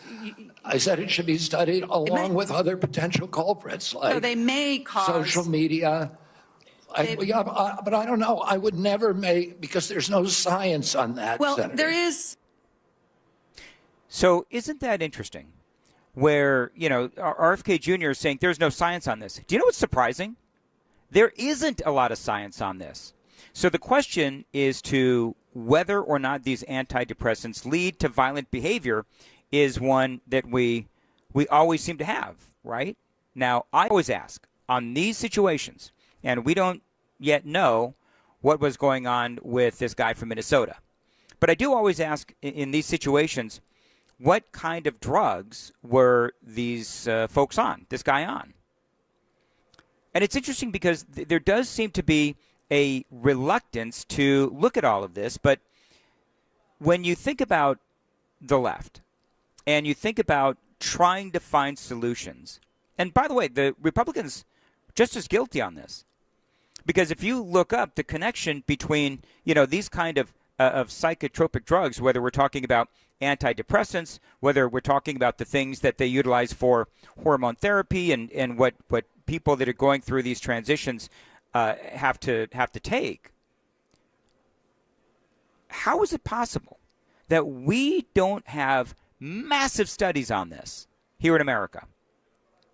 And so when RFK Jr. says, well, we don't have the science yet. Well, how long has this been going on? Oh, by the way, there have been studies. You know who funded the studies? Yes! The pharmaceutical companies. That's who funded the studies. And so they'll come back and they'll say, well, there is no link. Well, how do you know? The study was funded by the pharmaceutical companies. So that's a huge issue. And the fact that this has been going on for years now, this has been going on. It baffles me that Republicans and Democrats, and of course you all know why, right? Because the pharmaceutical companies, they are huge contributors to the politicians. So it's incumbent upon the politicians, if they want to save their donor class, it is incumbent on the politicians to not press forward with all of these studies. Independent studies, independent of the pharmaceutical companies. So that's also part of what is going on. My name is Dan Mandis. We are at Edley's BBQ on Lebanon Pike, and we are in Donaldson. They are premiering their new breakfast tacos. I had one. They are outstanding. All of this to support the Patriot Foundation. Fox and Friends is here. Steve Ducey is here. We're trying to get him on, and we'll see if here in the next 2 hours we can get him on. By the way, this whole thing is to support the Patriot Foundation, which is a great cause as they support our returning veterans. Got a lot more straight ahead on Super Talk 99.7 WTN.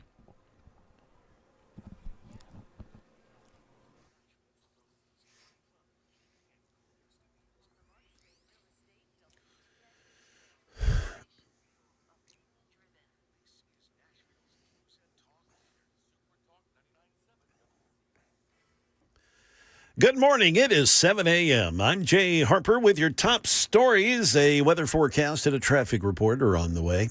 New details about who's behind a series of security scares on college campuses. Officials across the country are grappling with active shooter hoaxes.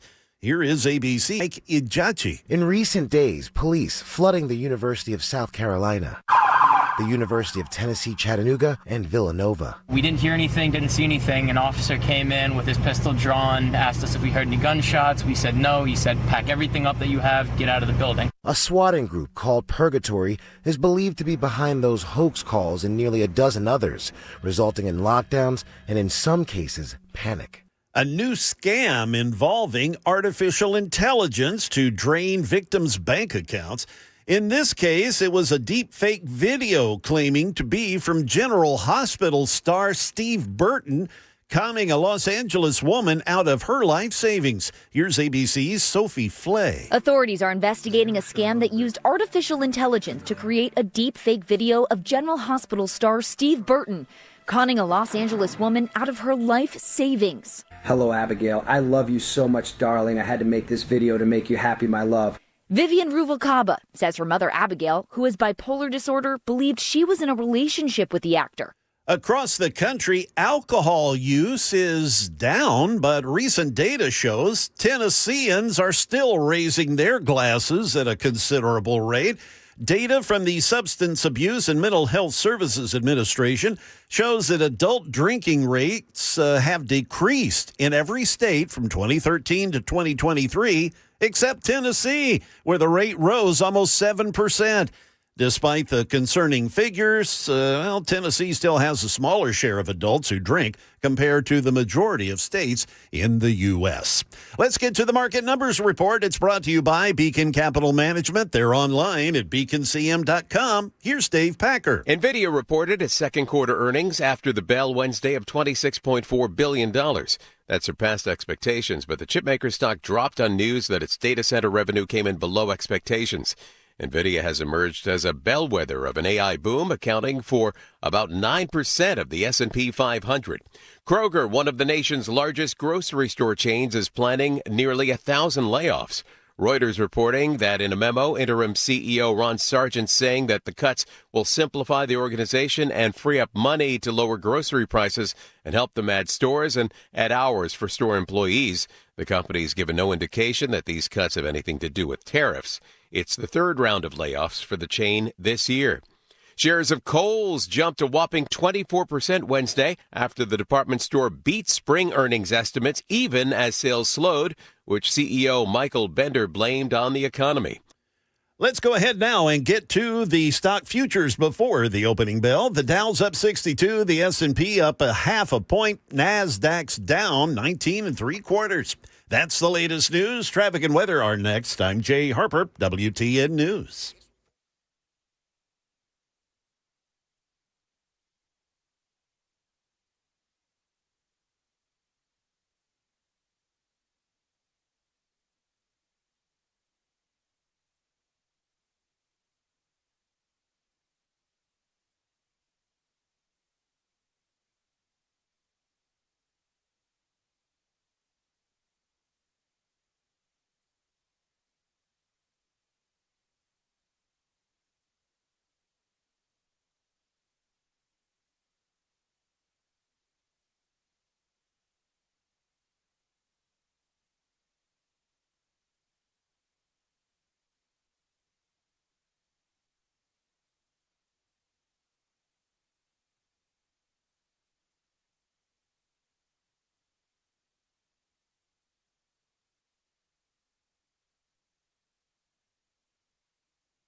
We have an injury crash reported now. Bell Road at Blue Hole Road and in Antioch, 24 westbound just before Hickory Hollow Parkway. The right shoulder's blocked. We've got a crash there. Another crash on the East Bank, James Robertson Parkway. This is headed westbound at I-24, and it's backing up traffic that's coming off of Ellington Parkway.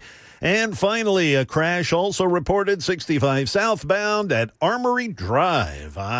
We've got your traffic every 10 minutes, every morning on Super Talk 99.7 WTN.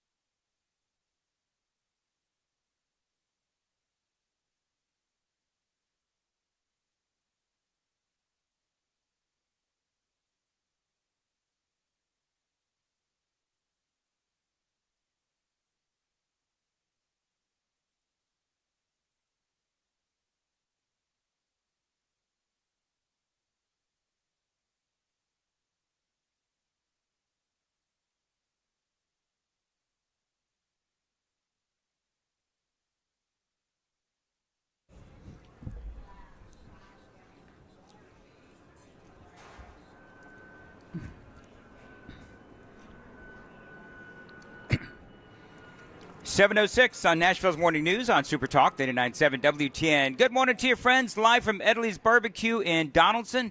I'm Dan Mandis. Matt Murphy is around here somewhere trying to finagle one Steve Ducey to come on the air. He did say, Murphy Show did say, that he had some sort of an update, so we'll have to see if Matt is able to convince the Fox News TV host to come here to the microphones of WTN. We are, of course, talking a lot about what is going on with the Minnesota shooting yesterday overnight, and I've been keeping you updated on all the news this morning.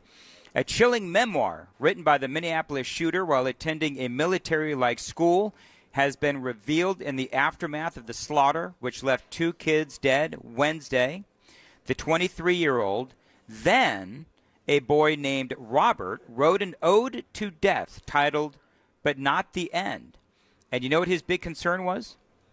His big concern was that death would come with regrets, and this is a quote, "regrets that my name not be known for something more," according to the Star Tribune.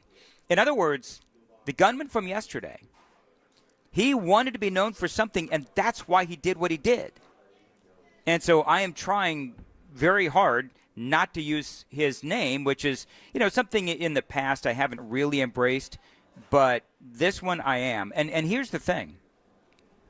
Part of what he idolized, and I know that you've heard this 1,000 times, but part of what drove him to this was that he very much idolized other school shooters.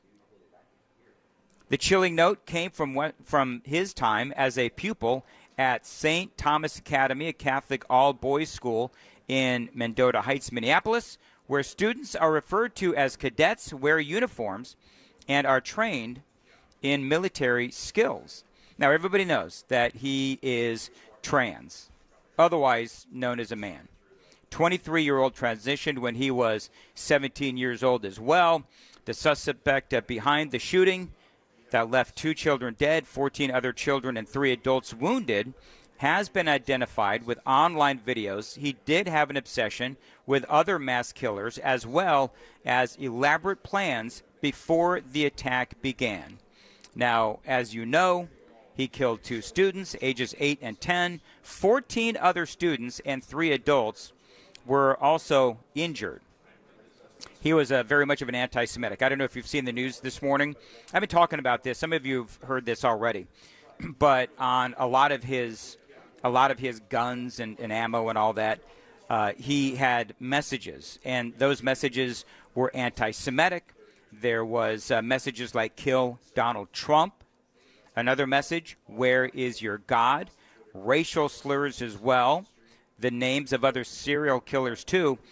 And the typical ramblings of someone who would do this. Now, coming up, we're going to hear from the Minnesota mayor, a guy by the name of Jacob Frey, Minneapolis Mayor Jacob Frey. And, of course, he is a leftist. And so what he had to say to be perfectly honest, didn't make a lot of sense when you put it in context. We'll do that coming up. But Matt Murphy, so you were trying to get Steve Ducey to come here to Nashville's Morning News. Did you have any success? Dan, I have a Murphy report. Yes. So I achieved a Ducey conversation. Yeah. We went up. They had just done finished a hit where they were, eating some delicious Edley's barbecue and whatnot, Yes. ribs and whatnot. And Steve, I told him who I was, and more importantly, I told him who you were. Sure. Did you tell him I won a Marconi? You know what, Dan? Maybe I would have had more success had I done that. Oh. No, he's working the room right now, Yeah. and I don't think he knows where we are. But he said, "Let me see." This is what he told me. Yes. Let me see what the schedule is. Yes. And I will get over there if I can. Do you know what's so funny? Do you know what's so funny, Matt? Uh-huh. He told me that like 2 years ago when Brian and I were at Kid Rock's place. Yeah. And Steve Ducey was there. Uh-huh. And I actually, I hope he doesn't remember this, but I cornered him coming out of the bathroom. And I said, hey, listen. Okay, that changes things. Maybe I shouldn't have used your name. I'm pretty sure he doesn't remember me. So I said, hey, listen, we're over here, WTN, local talk radio station, conservative. Uh-huh. Just want to have you come over and spend a few minutes talking about the greatness of Fox News and, whatever. Right. He's working the room. I Real think friendly. he'll get here. I don't think he knows quite where we are. I think he's probably looking for you right now, Dan. I'm absolutely positive he is not looking for me, but maybe we need to wave or something. I am waving. When I've been you waving all morning. when I'm you- going to need rotator cuff surgery. When you approached him coming out of the bathroom, did you 2 years ago? Did you say something along the lines of, "Hey, what you doing in there?" No, I didn't. Because I that would have didn't been say awkward. That would have been even more awkward than the exchange we did have. Well, I think I said, Steve, we're with Super Talk 99.7 WTN doing the broadcast because Sure. you guys are here, and for Edley's and for the wonderful mission of raising money for We veterans. are here to support Fox News is what we're doing. Well, and veterans, right? And veterans, absolutely. of course. So I think he's on his way. I mean, he's. Do you think he's on his way? All but here. Do you know all but here. Do you know what's gonna happen? By the way, I'm waving now. Uh-huh. I have no dignity left. You should have Do you know printed what's- out a fathead like College Game Day with his face on it. Oh, that would be good. Maybe some signs. Do you know what's going to happen? I guarantee you, Matt, this is what's going to happen. I'm finally going to get him over here. I'm not going to know what to ask him. Like, I have not actually – I have not thought about what I'm going to say to him if he actually comes over here. So you should say, remember the bit that Chris Farley used to do on Saturday Night Live where he'd interview the really famous people? Have you ever seen this? No. He would interview really, really famous people, and he would be so nervous that he couldn't really formulate questions. Oh, no. And so, like, Chris Farley's interviewing Paul McCartney, and he says, literally goes, remember that time where you were in the Beatles? And Paul McCartney says, yeah. And he goes, that was cool. Oh, no. So maybe you could say, Sure. hey, remember that time you were on Fox and Friends? Yeah. That was cool. Is that couch comfortable? The Fox and Friends couch? No, I'd ask him. What's yeah. the dumbest thing I could ask Steve Ducey? Is the couch comfortable? I don't know. I try to leave these types of things to the expert, so I will leave Of that to asking you. stupid questions? Thank you, Matt. That was good. I love that. That was good. But Steve's here, and he said, if time allows, once Sure. again, they're working the room. Yeah. Marsha Blackburn's here, and I told her you were over in the corner, and she said that she would make her way over. She's working the room. Yeah. Like I love watching Marsha in the wild. In the wild. In the yes. wild, right? Yep. Because she's working the room like the election is 2 weeks from now. Love seeing that. Gotta love seeing that. Yeah, it's a long ways away. But it's Yeah. great that she shows up, and again, for the veterans. Absolutely, 100% for the veterans. And a number of other politicians. Lee Reeves is here. Lee Reeves is here. Mhm. There's some others. So we'll see what we can do about Ducey. Yeah, Ducey. I have hope. Ducey. I have hope. What would I'm trying to figure out what our Sam brought up the College Game Day signs like they Sure. make. The big head signs or whatever. And football season kicking off officially this weekend. Right. I wonder what our sign for Ducey would be. There's got to be a rhyme like Take your Ducey here. Take Dan's your Ducey nice here. and juicy, and he wants to meet Ducey. Juicy meats and Ducey seats. I think these are all way too long like for a that. sign. No, I kind of like that. Juicy. What was it, Sam? Juicy meats. Juicy meats and Ducey seats. Well, that'd be that one right there. that Yeah. juicy seat. Yeah. All right. Well, now that we'll see. Successfully ruining your show, I'll get out of the way. Listen, that's okay. I'm not stopping. I'm doing a great job myself. I'm not stopping until he gives me a hard no. Okay, very good.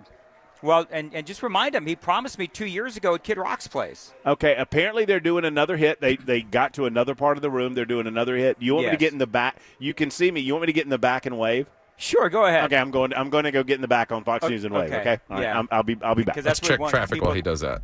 Yeah, we'll check traffic on WTN.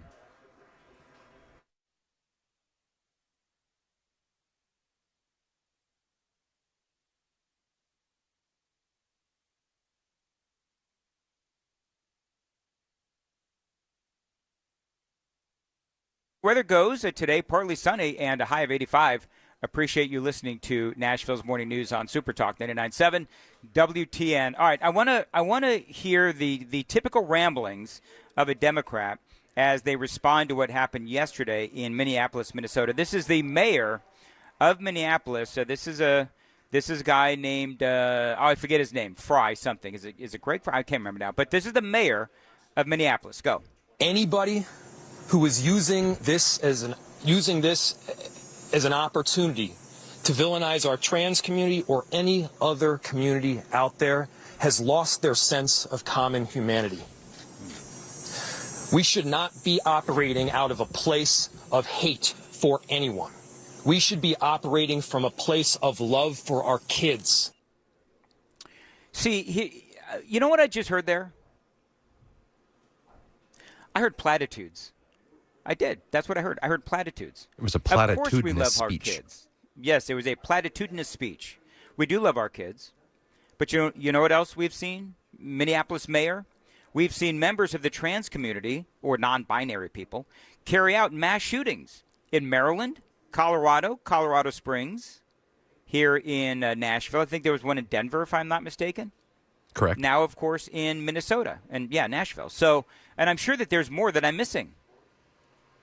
And then don't forget, and I did mention this in the 5 o'clock hour, we also have, y'all have heard of Trans-Tifa, right? Remember in Texas where you had 2 out of those 10 that shot at the ICE officers? 2 of the 10 were also trans. So, I mean, like it or not, friends, we have a problem in America, statistically speaking. It doesn't help when the mainstream media says that there's a genocide against trans people, and then they get in their own head There's about really how not. they have to defend themselves. Right, there's really not. There's not a genocide against trans people. There just is not. But here's the problem that we have. The problem that we have is everybody listening to me right now, if you're a conservative and if you listen to WTN, you know what the solutions are. Because every time one of these things happened, we know what the solutions are, right? Fortify the schools, arm security guards, figure out if these kids have been on isotropic drugs, if they're going through the change, are they on any hormones, and how do those hormones interact with those other drugs? I mean, those are very easy questions to answer. Jesse Waters put together this montage of politicians in Minnesota to really drive this point home. This is cut to Minnesota politicians. Minneapolis will continue to be a safe haven for our trans community. For being a safe haven for transgender individuals. We have sued them for gender-affirming care. Yes, we are not going to scapegoat our transgender community. When our children tell us who they are, it is our job as grown-ups to listen and to believe them. See what I mean? So instead of getting these kids the help that they need, this is no longer defined as a mental illness. And instead, this kind of, you go ahead. You're a man, a boy, but you think that you're a woman, you go right on ahead. True therapy is not confirming your delusions about yourself. Right. That's exactly right. We're going to get you a dress. We're not going to get you the help that you clearly need, but we're going to get you a dress. It is absolute insanity. It is encouraged in the media. It is encouraged online. It is encouraged by the Democrats, and it's encouraged by the medical community, the psychological community as well. Remember the Diagnostic and Statistical Manual of Mental Disorders. Remember this debate that we had a while ago? Back in 2013, they reclassified transgender-related conditions from labeling these as disorders to something called gender dysphoria to take away stigmas. But in the process, what they actually did, they took away the urgency to get those with this disorder the help that they need. And yeah, that is a problem. I want to play this audio bite. Can you play Waltz on Kids, Minnesota Governor Tim Waltz? This is cut 3. He did say this a while back in that celebration of, kids that are trans. This is what he said. Waltz on Kids. Minnesota ranks the highest per capita for being a safe haven for transgender individuals in Minnesota. And can I just say, we can talk about economic growth and feeding children and growing the economy and creating jobs simultaneously with talking about everybody's human rights matters, and we shouldn't be demonizing that. You can do both. Do our kids have the human right not to be gunned down by anyone? And it's not about the gun. And by the way, despite all of this economic prosperity, if you missed it earlier, you've got Tim Waltz, and he's talking big, and here's the deal. This is a big part of the story this morning, is that Catholic and independent schools years ago asked for more money to fund school safety measures. But you know who said no? Tim Waltz. That's right. Tim Waltz said no. And this was after the shooting in Nashville. There were rising threats and more mass shootings happening at schools. And after the shooting in Nashville, these Catholic and independent schools asked for $50 million, and Tim Waltz said no. He said no. You don't get that $50 million to fortify the schools. You don't get that $50 million to get SROs, armed SROs. No, you don't get that armed security. Despite the fact that the state of Minnesota had an $18 billion surplus. Why not? Is anybody going to ask Tim Waltz, who's out there bad-mouthing the president at every turn? Is anybody going to ask Tim Waltz, hey, Tim, hey, Gov, why did you say no to $50 million that the Catholic and independent schools begged you for years ago? Why did you say no? Inquiring minds want to know. By the way, real quickly, a couple of other things. You always have to talk about the parents of shooters. The parents of this Minnesota shooter divorced. He attended this particular Catholic school back, I think he graduated in 8th grade. He changed his name back in 2020. He was 17, and his parents signed off on the change. Bottom address, didn't get the help that he needed. And still, the questions remain. What kind of hormone therapy has he gone through, if any? What kind of prescription drugs was he on, if any? Had he seen a psychologist or a psychiatrist? And they continue to talk about motives. It is 7:24, Nashville's Morning News on Super Talk, 99.7 WTN.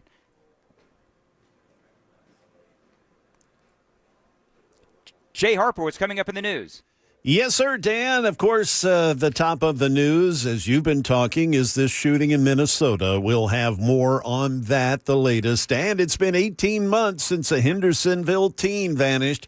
We'll have an update. That's coming up at 7:30 on Super Talk 99.7 WTN.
Good morning. It is 31 minutes past 7 a.m. I'm Jay Harper with your top stories. The traffic and weather report are both coming up. In Minneapolis, 2 children ages 8 and 10 were killed when an assailant opened fire through a church's windows during the first mass of the new school year. 17 other people have been wounded. Police saying the shooter died of a self-inflicted gunshot wound. Here's ABC's Rebecca Jarvis. She's in Minneapolis at the church where this all occurred. The urgent hunt for a motive in Minneapolis after a lone shooter sprayed bullets into a church at Annunciation Catholic School, killing 2 children, ages 8 and 10, and injuring at least 17 others, mostly children. 2 gunshot wounds, 2 patients with gunshot wounds to their head in front. There's also a critical patient in the rear of the church. Police say the suspect, armed with a rifle, shotgun, and pistol, approached the side of the church at the beginning of Mass just before 8:30 a.m. Wednesday. The shooter firing dozens of rounds through the stained glass windows. Back here in Middle Tennessee, this week marks 18 months since the disappearance of Sebastian Rogers, the autistic teen who was last seen at his home in Hendersonville in February of 2024. Channel 4 says that the young man's father is still on a mission to find out where his son is, claiming Sumner County authorities aren't doing enough to find his son. Seth Rogers stood outside the Sumner County Courthouse on Wednesday demanding transparency. Come out here and remind him that it's not just a picture. It's a child that's missing, and it happens to be my son. And they need to do their job. Find my son. They need to be held accountable for their job. Then they need to be held responsible for their job duties. Sebastian's biological mom and stepfather say they are just as committed to finding him as well. Earlier this year, they hired a private investigator.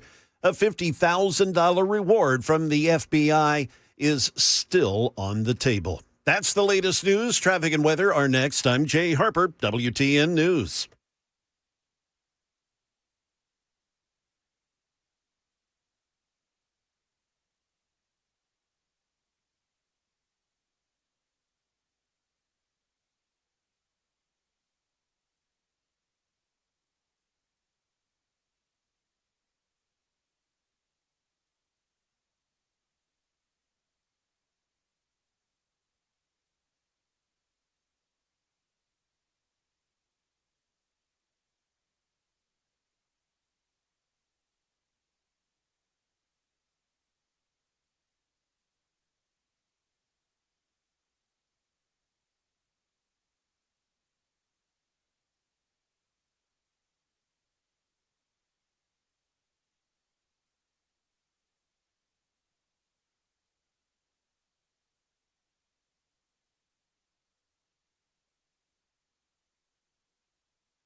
The intersection at Bell Road and Blue Hole Road, it is totally blocked. We've got a crash there. Also, 24 eastbound, just past exit 8. That's Rossview Road up in Montgomery County.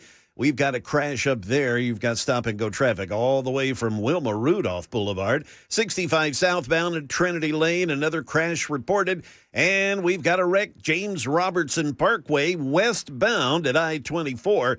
And that wreck is causing traffic to back up all the way over to Ellington Parkway.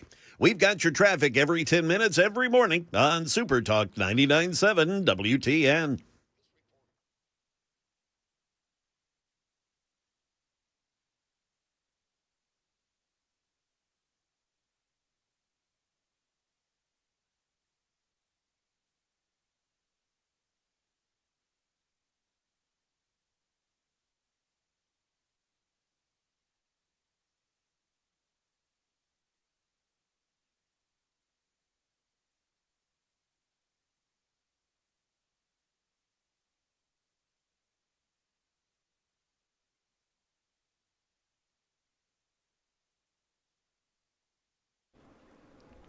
.737, Nashville's Morning News on Super Talk 99.7 WTN. Good morning to you. Dan Matt is here live from Edley's BBQ in Donaldson. You know, it's kind of funny, Matt Murphy, because I was going to have a barbecue sandwich. But I left to go to the bathroom, and I got back, and it was gone. So 2 things, Dan. Yes. Well, Dan. By the way, Marcia's here. Yeah, I know. Number 1, the sandwich was getting cold. Mm-hmm. The little mini sandwich. How do you know that I don't like my barbecue cold? Well, you earlier today were well established that you don't like barbecue. Well, I was trying to turn a corner today. I was trying to, you know. Well, take a nice bite of that on air. Nope, not going to. Mm-hmm. We'll call it a Danwich. So I saved you. Sam. You don't know this, but I saved you. I saved you by Did you? eating that little mini barbecue sandwich because that hot sauce was quite spicy. Mm-hmm. And no offense, Dan, I might be stereotyping just a little bit, but I don't think you could handle it. I don't think you could have handled it. Okay. Do you like hot things? Women. Food. Oh, sorry. What? No, my wife. She's the hottest source. Oh, no, absolutely. Yeah. Hey, speaking of your wife. Yes. And our respective wives, I'm a bachelor for the rest of the week. You want to go out, hit the town with me? I'm a bachelor for the rest of the week. I know you might eat my barbecue. Birthday celebration is ensuing over the course of the weekend. Having a birthday next week. Yeah. How old are you going to be? I'm going to be 52, Dan. I thought you were 57, 58. I thought. That's you. Did you now? Shut up, Sam. Did you now? No. Hey, hold on. Somebody's closer to 60. Okay, hold on. Is it particularly sad? Sam, can people hear me? Because I got to speak low. Is it particularly sad that the only person that is at my remote is a sleeping homeless person? That the only person back here is a sleeping homeless person. First off, we say unhoused. I'm sorry, unhoused. Sam, can people hear that? Because I was saying really. I don't want to wake up. Financially disparaged. How do you know? Well, unless he's dead. I hope he's not dead. No, not the sleeping part. The other part. Oh, he said. He said he. Oh, did he? Yeah. Okay. Well, I'm glad he got some food on him. He's very proud. Oh, good. Yeah. But that's not true. Mr. Bill from Hendersonville is right over there. I see Bill. He's over in the promotions department. Good. All right, very good. We have a wing of Edley's barbecue that you've set up over here. Yes. I mean, this is the VIP section, Dan. This is the place to be. And some people know that. Streetwise people know where to go. Do you know what's funny? So not only is there a homeless sleeping person here, but we've now lost our engineer and our TV person. Literally, nobody is here but Mr. Bill from Hendersonville. Well, no, he's got and Greg, Greg, whose name you did not know 20 minutes ago. Greg, that was not my finest moment. Dan, can I just pull back the curtain for just a second? Go ahead. Dan needed, these remote. I mean, when you're out and about, everything's going a mile a minute. Yes. And, I'm not throwing a pity party, but, I mean, I love going out. I love being out. But, I mean, it is frenetic. And there's a lot of things happening. Yeah. And Dan went to break, and he needed something, and he couldn't find anybody. And he looked over to Greg, our promotions man, and said, promotions guy, what's your name? Well, it was such a big-time moment for you. No. Here's the thing. Greg, when you work with talent, what's the first thing you're supposed to do? Hi, my name is Greg. I'll be working with you today. Who's the talent, though? Well, so Greg's waiting to do that when he sees the talent. Oh, nice. Very good. In fairness to Greg, you're going to forget in 3 seconds anyway. Dan may... Shut up, KGB. Hey, by the way, Sam, Dan may as well have said to Greg, hey, little person.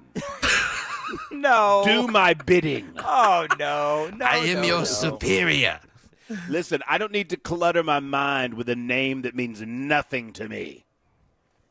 Greg, thank you for coming out. Whatever. All right. Anyway, Dan. Yeah. So speaking Steve of, Ducey's clearly not coming over. Well, he's doing a hit right now. Yeah. They're finishing up a hit with Marsha Blackburn. Okay. Senator Blackburn, running for governor. I don't know if you've heard. I have. Did they try to get you to put on a sticker too? They did. They tried to make me put on a Marsha sticker, and I said no. I politely declined. Yeah. I said no, I'm good. I said I will take a point to the bathroom. And? Which was better than putting on a Marsha sticker. Did you get I one? have nothing against Marsha. No, we love Marsha. But I'm not going to wear a sticker. I don't endorse. I don't either. And is that like a philosophical thing for you? I think it's an antiquated concept that leads to less informed voters.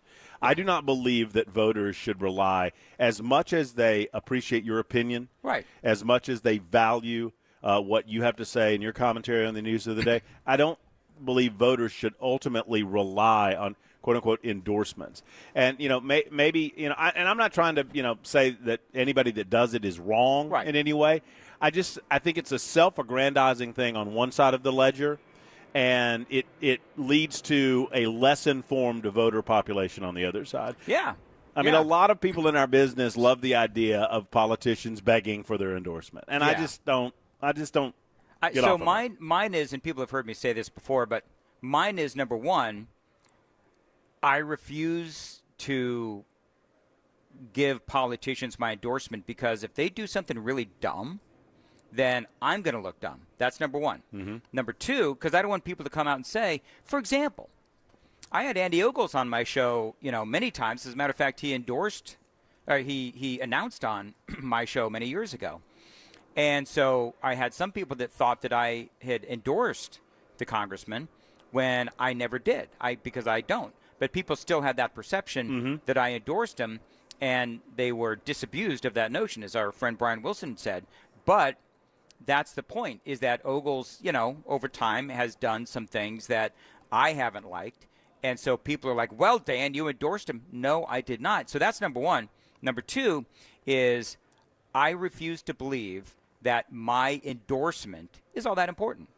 That's not my. I don't have that kind of an ego. I mean, I understand that. I think people value Supertalk 99.7 WTN as a resource. I would hope that they would value the conversation that we bring to the table, and I hope that it stimulates, their mind in a way where they think about these issues. Maybe it confirms with them that this candidate or that candidate is the right one for them. Maybe it, as you say, disabuses them of that notion. One way or the other, I'm like you. I don't know.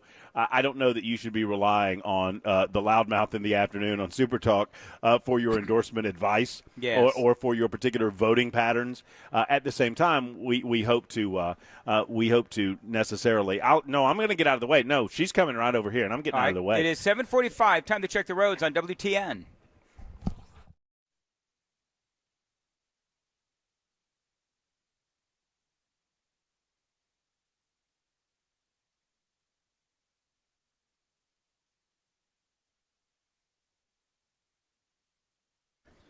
.45, Nashville's Morning News on Super Talk 99.7. As far as your weather goes, today partly sunny and a high of 85.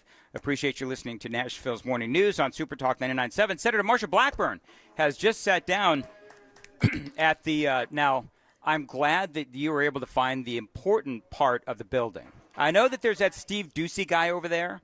But, yes. You found the hit part. Yes, we did. And, it is absolutely amazing and so much fun.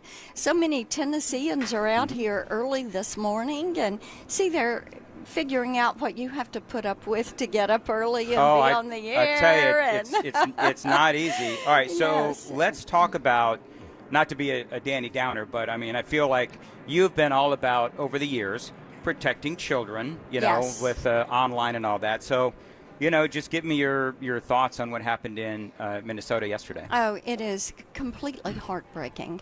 And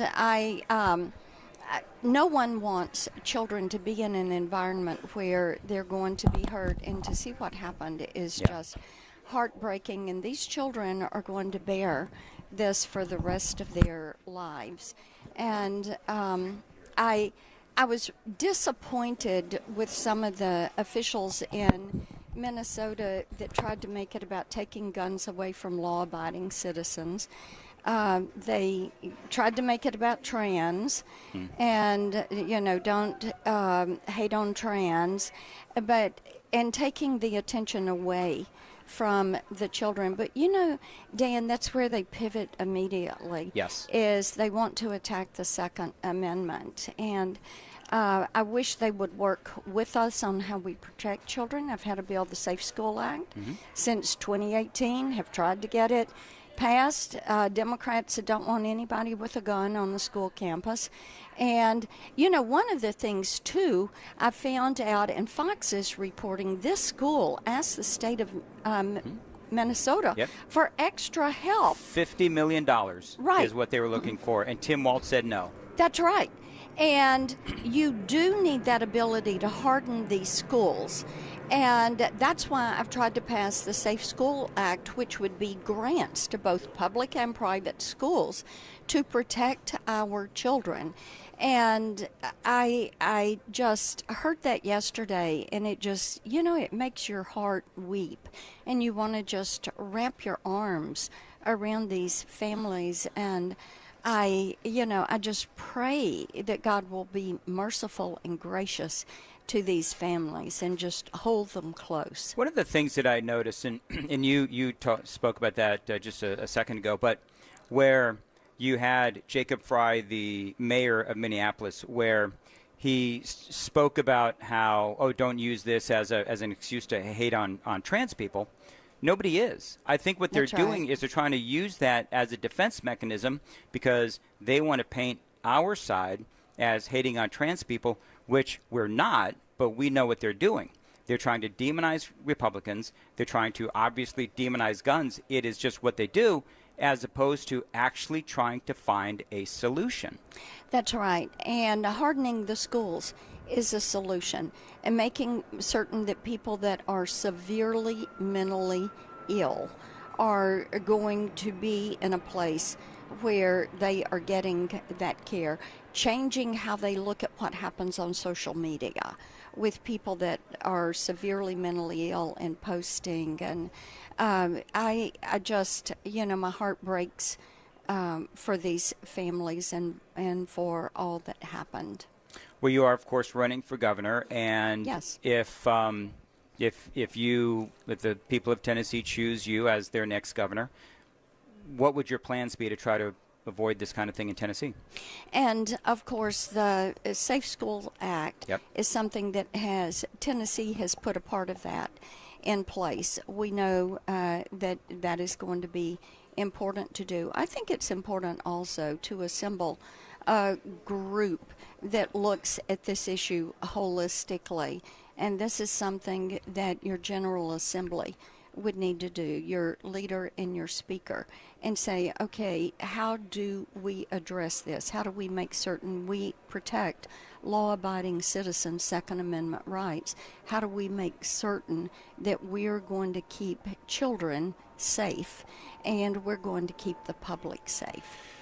Senator Blackburn, we all know that the political left plays this against the Second Amendment, and they try to use this as a way to erode from our constitutional rights. At the same time, on our side of the conversation, I find that we talk a lot about mental health, and we seem to reach a roadblock there too, where we want to protect the rights of individuals that have committed no crime that might demonstrate some form of mental instability, but at the same time protect the public from the possibility of committing those types of acts. Where does the government come in that dynamic, and is there a way that we can do better as maybe not even government, but as a society in identifying individuals that are a true and present threat. Yeah, Matt, that's really where you get to the crux of this issue. And you say, okay, we have to protect these rights, the Second Amendment rights. We have to protect the public. And I've had some great conversations recently with some of our sheriffs, our law enforcement officers, looking at what is happening with that incarcerated population. Many times it is people that do have severe mental illness that get thrown into this loop. And it is, I don't know all the answers to how that is going to be addressed, but having those beds that are available for people that need that treatment, having the ability to have some court-ordered programs, that is something they have brought up. And this is why I think that drilling down on this issue with legislators, with law enforcement, with mental health professionals, and saying, hey guys, we've all got to figure this out. And I don't know all the answers, but I think working on it collectively, that we'll be able to get to something. Can I ask a lighter question, Dan, on your show? Go ahead. May I? Did you try any barbecue today? Have you tried anything from Edley's? I have not had the chance to get some barbecue, but it's early for barbecue. It is early for barbecue and coleslaw. I'm still with that cup of coffee. One last question from me is, I actually have a poll right in front of me. Most see crime as a major problem in large cities. As you know, President Trump has sent in the National Guard into Washington, D.C. He's also mentioned Chicago. He's mentioned Memphis. And, of course, we know that we have huge crime problems in Memphis and Nashville. So what are your thoughts on the president's comments and your thoughts on sending the National Guard into a place like Memphis? Well, I would support that. What we have right now is the FBI has been surging resources in Memphis, and they will announce their results and what all they're doing. I'm not going to take that away from them, but I will say their operation has been incredibly successful. And sometimes you have to have that surge to actually get the crime under control and to get these gang leaders, whether they're MS-13, Tren de Aragua, or other gangs, to get them out. And you have to have the ability to pull these juveniles that are committing these violent crimes and actually get them into court and make certain there is some sentencing that takes place so that you can pull these children out of that environment and get them into an environment that is going to be more stable, where they're going to have rehab opportunities, things of that nature. And in Shelby County, you've got some schools that are hard at work on doing this. Pure Academy is an incredible facility there, and they're working with children to be certain they don't get recruited by a gang. And you have the Boys and Girls Club and youth villages and other programs. I did a roundtable with all these organizations and some elected officials a few weeks ago in Memphis to address this very issue. What they want is to get enough surge going that they get the crime under control and they get kids back in school and away from the gangs. So it sounds like in Memphis, what I'm hearing, because in Washington, D.C., you see the residents of Washington, D.C. loving this. It's the politicians who take exception to all of this. So you're saying you would see and do see a similar situation in Memphis? We've seen tremendous cooperation from officials and residents in Memphis. People want to live in safe communities, and people want to make certain that individuals that are a danger to themselves and others are not going to be in that community. They're going to be in a place where they can get the proper care and proper treatment. And they are trying, I think most communities are trying to to figure out how to make that happen so that people that are a danger to themselves and others are going to get the care they need. Well, I don't know. Do you have anything else, Matt, before we go? I just have one quick question about the campaign and your decision to run for governor. You've been so successful as a United States Senator. You've represented Tennessee so well in Washington, D.C. What informed your decision? What told you that now was the time to run for governor? Yes. As you work with President Trump and see what he's doing, power and authority that was sent to D.C. over the decades never should have been there is all coming back to the states, whether it is on benefits or regulations or energy production, health care delivery, educating our children.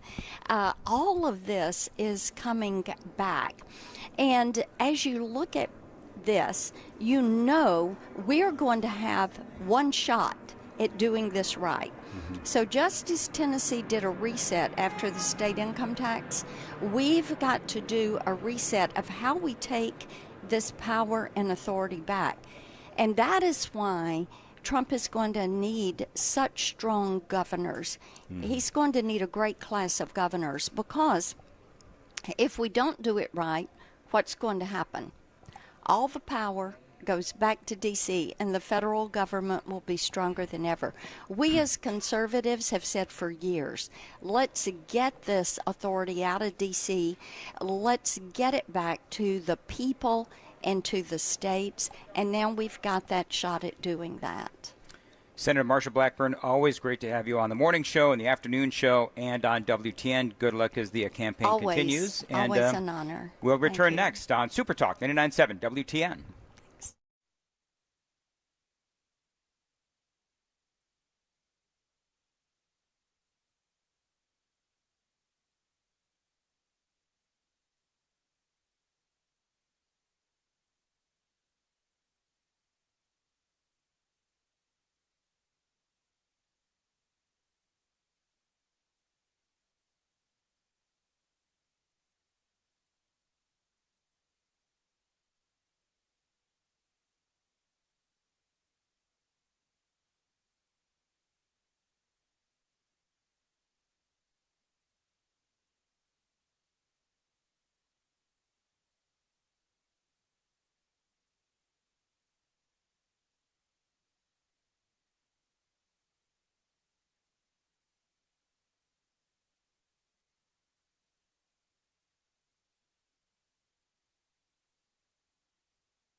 Oh, okay. We are waiting on Dan to get back. They were just over there getting some barbecue. I'm here. We're here. We're live at Edley's. Hello. Yes. Hey, who's this? It's Sam.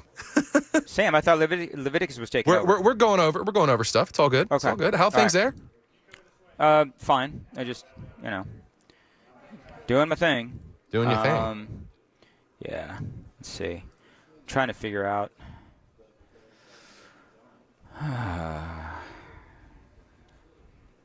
Let's see. Oh.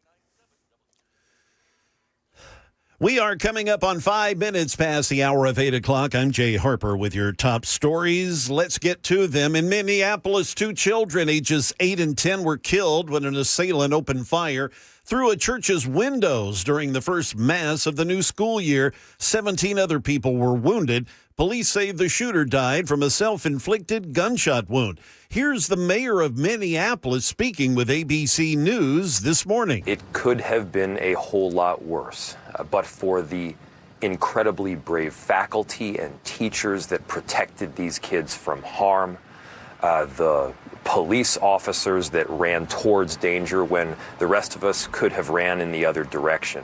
New details about who's behind a series of security scares on college campuses. Officials across the country grappling with active shooter hoaxes.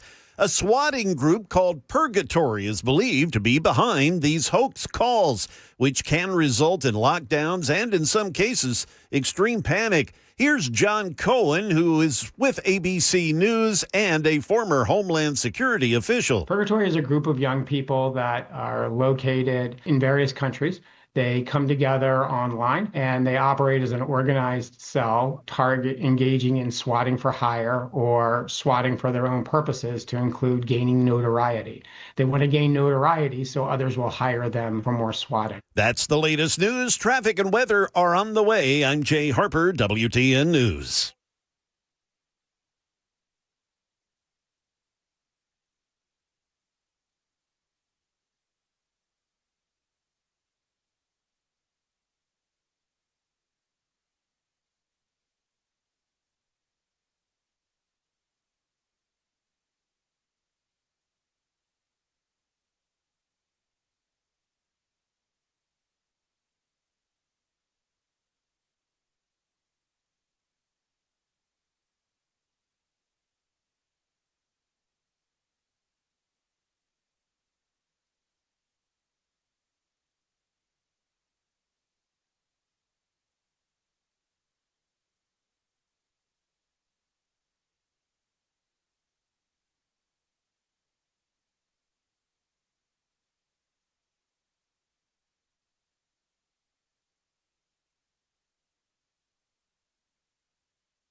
8:09, Nashville's Morning News on Super Talk 99.7 WTN. I'm sorry, I know I'm way late.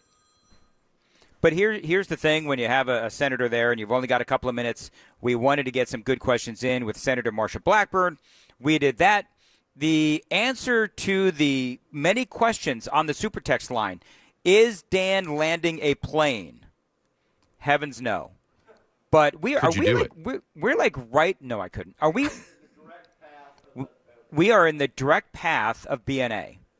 So that's why we keep hearing the planes fly overhead. So, and I'm outside. There's that part of it too. All right, let's get into some content. I'm going to do some fun with audio. Now, what this means is I'm going to play some audio. I have not heard it. I feel like I'm done playing the doing stuff about the shooting from yesterday. I've had my say on that. So I want to do some other topics as well, like Gavin Newsom. So we all know that Gavin Newsom has a really, really big hatred for Donald Trump. And so he's taken this sort of persona where he's like a tough guy. You know what I mean? Like Gavin Newsom is like a tough guy, and he is trying to act like Donald Trump. And it is really, really dumb. But I've got a piece of audio here where Gavin Newsom is at least trying to talk tough. Listen to this. The crypto, not just the perfume. I mean, come on. Let me ask you about a couple of your... Wake up, everybody. Wake up. Let me ask you about a couple... Excuse me, and I know it's impolite. We have to be more calm and demure. A couple of your... but I'm not calm, and I'm not going to submit myself to niceties. Not when this guy's trying to... Not when this guy, he finishes... He finishes it with a curse word, so we couldn't play the whole thing, but he threw down a GD. And that's part of what Gavin Newsom is now trying to do. He's trying to throw down curse words because that's somehow going to make him a tough guy. But here's the great thing. The great thing is I saw this morning, and I don't know if the Democrats have seen this or not, but polling has now come out. You ready for this? We were just talking to Senator Blackburn about this. 81% of Americans say crime is a major problem in large cities. And Democrats, of course, I think that they're in denial. And so when you look at what is going on with, we asked Senator Blackburn about whether or not she would be in favor of sending in the National Guard to Memphis, and she did talk about how she understands the need for a surge in communities like Memphis and Nashville. So you got 81% of U.S. adults believe that crime is a major problem. Democrats, 68%. Independents, 72%. And Republicans, 96% of Republicans feel, rightly so, that crime is a major problem in large cities. And so the more that we go down this road, where you've got the Democrats hyperventilating over Donald Trump sending in the National Guard. And remember what I told you earlier this week. I said, why in the world is Donald Trump sending the National Guard in to a place like Chicago as opposed to a place like Memphis, where Memphis is far worse? And Memphis is in a Republican-led state with Governor Lee and the state legislature as well. Well, the reason is painfully obvious to me, and that is that Donald Trump is baiting the Democrats. He is forcing them to go against law enforcement. He is forcing them to essentially say that, oh, yeah, you know what? Donald Trump is a horrible man for trying to save black lives. Because remember what we've said all week, that the majority of people that are being killed in Washington, D.C. over the past many years, a lot of the people murdered, a lot of them are black. And so Donald Trump, by doing what he's doing, sending in the National Guard, is trying to save black lives. And the Democrats have been protesting. The Democrats are angry and upset about that. It is so incredibly It's poetic justice, politically, as a matter of fact. Because what Donald Trump is doing, and I know what some of you are saying because I first said it too, which is if you're really wanting to save, and this is a valid thing to say, and that is that if you are a political animal, you love that Donald Trump has painted the Democrats into this corner of pro-murder. If Donald Trump is trying to stop murder and you're trying to stop Donald Trump, then you, in effect, Democrats are pro-murder. I know it sounds crazy, but if you think about how this whole thing is played out, it is absolutely true. I can totally see why people would say that. And so Donald Trump, at least to me, from a political standpoint, what he is doing is absolutely brilliant. And people understand. They do understand why exactly it is that the president is doing this. It is 8:15 on Super Talk 99.7 WTN. Time to check the roads.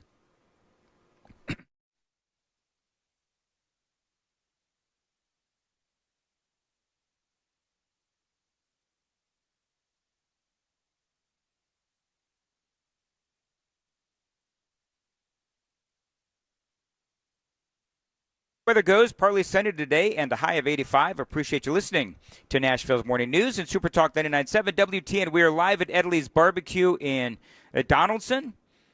I don't know if there was one person that didn't like the breakfast tacos, which is they made their debut today. And all of this was to support, by the way, in case I see people on the Super Text line. So you're going to be able to get Steve Ducey. No, Steve Ducey has left the building. I know. I tried. Matt Murphy tried. Other people tried. He wouldn't come on. But, honestly, if I were Steve Ducey, I wouldn't come on my show either. But just so we're clear, that is 2 times that Steve Ducey from Fox News has said, oh, yeah, we'll be over. We'll try to make it over. And he hasn't come on, which is fine. Again, I totally get it. You know what the important part is? The important part is that this whole thing here at Edley's BBQ in Donaldson, it has been to support the Patriot Foundation. It's a great cause. What does the Patriot Foundation do? They support our returning veterans and their educational scholarships and a whole lot more. And it is awesome. You can find details about those folks at patriotfoundation.org. That is patriotfoundation.org. Matt, you want to come sit down? Or I don't know where the engineers are at this point. Let's see if that thing is on. Hello. No, the microphone is not on. That's okay. This is the way the broadcast has gone today. Oh, do you know how to do that? I do. Oh, look at you. You're on. Mr. I used Big to be a Tech PD, guy. Dan. See, if former PDs like me, yeah, we know how to run this type of stuff. Well, for the record, I would know how to run it too, except Kirby gets mad at me all the time. When you touch it? Kirby gets mad at me when I touch it. I don't think you realize that I saved your life today. I don't think you recognize that I saved your life. Yeah? By protecting me from Steve Ducey coming on my show? Like David Hasselhoff jogging down the beach in Baywatch. Exactly, Sam. That's exactly. What it was actually it's probably more David Hasselhoff eating the hamburger on the floor. Yeah. Drunk as Scooter Brown. I saved your life from that. If you had put that hot sauce in your mouth, you would have fallen over and died. I'm reasonably certain that wouldn't have happened, but that's okay. I'm fairly sure that I saved. Hey, Kirby, it's okay. We got him on the air. Don't worry about it. I can't imagine why the engineering guys hate you. I can't imagine why they do that. Kirby doesn't hate me. Kirby loves me. You know what Kirby loves more than anything? Kirby loves Dan. Kirby loves getting called out on the air. He loves that. All the engineers love that. I was thinking our gracious host, Will, from Edley's. I think we need to get Dan some of the hot sauce that I saved his life from. I think so, and too. have him sample some of that. Do you know what I would actually like? What's that? I would actually like some brisket. Oh, well, they have lots of it here. Do they have brisket at a barbecue place? I do have to have a plug. The breakfast tacos that we were served earlier were invented for 104.5 The Zone crew back in 2018. Really? Yep, at Sylvan Park. How did they do that? We were doing a live show. The guy came out and goes, hey, I'm going to do something new for you guys. We're going to do breakfast tacos. And we're like, okay, cool. And he did, just for us. Yeah. And they were such a success that we continued to ask for them, and now they're a menu item. No kidding. That's pretty cool. Mm-hmm. At Edley's. At Edley's. Wow. The That's Sylvan awesome. Park location. So what have they made for us on Super Talk 99.7 WTN? You got a hot barbecue sandwich that was stolen by Matt Murphy. Stolen by Matt Murphy. Stolen is such a strong word. I mean, literally went to the bathroom procured. and I came back and it was gone. How about it also been sitting there long enough that it was cold, absconded, procured, and I would be willing to bet my paycheck against yours, if you are honest, that you would never have touched that sandwich had you the opportunity. He wouldn't have gone back for the second bite. We'll never know, How about will that? we, Murphy Show? No, we won't, We'll because I never ate it. know. It's in my belly. Yeah, that's okay. How do you think that interview went with Senator Blackburn? I feel like that Marcia does a lot. I mean, Can I tell you how I felt? Yeah, go ahead. I felt like she was mad that we weren't wearing the Marcia red Do you? stickers. I did. She was looking at my lapel or my. Are you saying that Marcia Blackburn was looking at your chest? You know what's so funny? I started going down that road, and I didn't know how to get out of it. Well, you're looking. You're looking better than ever, Dan. I look terrible. You Matt, look. but thank You look better I look than awful. You've ever looked since I've known you. I mean, I feel like you must be working out. Do you know what's so funny Amy's about doing something right. Maybe Marcia was looking at your pecs. I guarantee you, she was not looking at my pecs. She was looking for the Marcia sticker that Well, that's that what she you keep wanted me to pointing have to. on my. You keep pointing well, to your I know. pec there. Yeah, I know. Well, I mean, you never know. By the way, just so we're all clear, folks, they're not pecs. They're man boobs. They're Dan boobs. That's what they are. I know you're trying to make me feel better, Matt, but you know what? It's not working. It's okay. See that? Okay, now, I don't believe. if you, I don't believe that Marcia was taken aback that we did not have Marcia stickers on. Okay, good. But no, I just no. I thought you did a great job. I thought you. I thought it was a great interview. Yeah, I mean, obviously it's hard. These are hard topics to navigate, particularly at a setting like this. But yeah. I thought you did fine. All right, very good. We have to take the news tease break. It is 8:21 on Super Talk 99.7, and we have Jay Harper coming up in the newsroom. Jay. Yes, sir, Dan. More chaos at the CDC and a rather, alarming scam involving artificial intelligence. We'll have that and more coming up at 8:30 on Super Talk 99.7 WTN.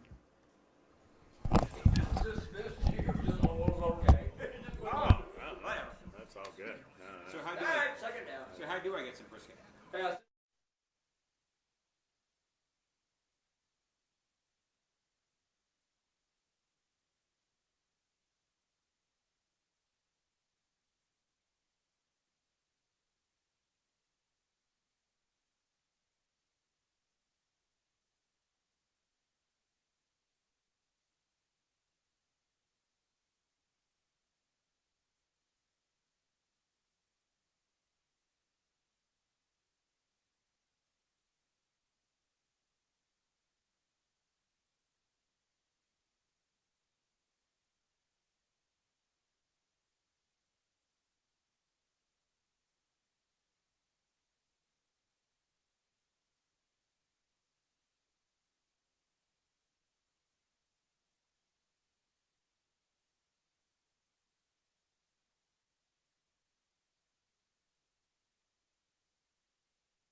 827 Nashville's Morning News on Super Talk 99.7 WTN. Another, 32 minutes and 12 seconds, and I will actually be able to eat some Edley's barbecue. I have asked for some brisket, and hopefully I'll be able to get some to go. I think overall it's been a great broadcast. I want to play this piece of audio. Matt Murphy, by the way, are you going to stick around for the crisscross handoff? I mean, I don't want to get in the way of your relationship with your BFF, Chris Hand. So you tell me, Dan. You got in the way of my relationship with my sandwich. So after you said that you don't eat on the air. So if you want to stick around, you can. I scored you brisket. I'm the reason you're getting brisket. Okay, well, thank you. I hope you're welcome, Dan. Dan. On second thought, you can go. I'm totally kidding. Totally kidding. All right, real quick, and you can help me comment on this if you want. So, did you hear about the Democrat meetings in Minnesota? Oh, my gosh. So they did it was everything you could think about as far as the crazy Democrats go, where it was all about, hating on Donald Trump, hating the police. They did a land acknowledgement, acknowledging the land was stolen, all the nutty Democrat stuff. Sure. Even Dan Turrentine was on with Laura Ingraham, and he said, yeah, this was bad. And this is where you play the audio. So what do you make of what happened at this event? Laura, you said it. It's the definition of insanity. You just keep doing the same thing over and over again. And as a Democrat, it's maddening that we're still not serious. Like you said it, we haven't lost 4.5 million voters, nor is our brand at a historic low, because we don't fight hard enough. It's because we remain completely culturally disconnected, and we have absolutely no agenda. You said earlier in your monologue, Trump's trying to solve problems. We always offer the 3 Ps. The personal attacks, which you just heard, he's a dictator and authoritative. We argue process. Oh, he shouldn't do this. He's violating customs and norms. Or it's the press, right? It's their job to do it. And then on the cultural issues, we literally have think tanks putting memos out that, these are the words you're not supposed to say. You add it all up, and we're not in good shape. So folks, what do you make of what happened? That is a Democrat. Matt, that is a Democrat admitting that they have no policy and they're not really even serious at this point. Every time they claim that they want to get back to the norms, back to the mainstream of thought, they continue to pick I don't think these are 80-20 issues anymore. These are 90-10 issues now. These are 95-5 issues now, and they continue to pick the side of the distinct minority in this country, the whack jobs, the wackadoodles. Listen, as a conservative, I would like to thank the Democrat Party, because the more that they talk, the better we look. Speak more. Yeah. That's right. Speak more. You'll never hear me tell a Democrat to shut up. That's right. Please continue on. By all means. 831 on WTN.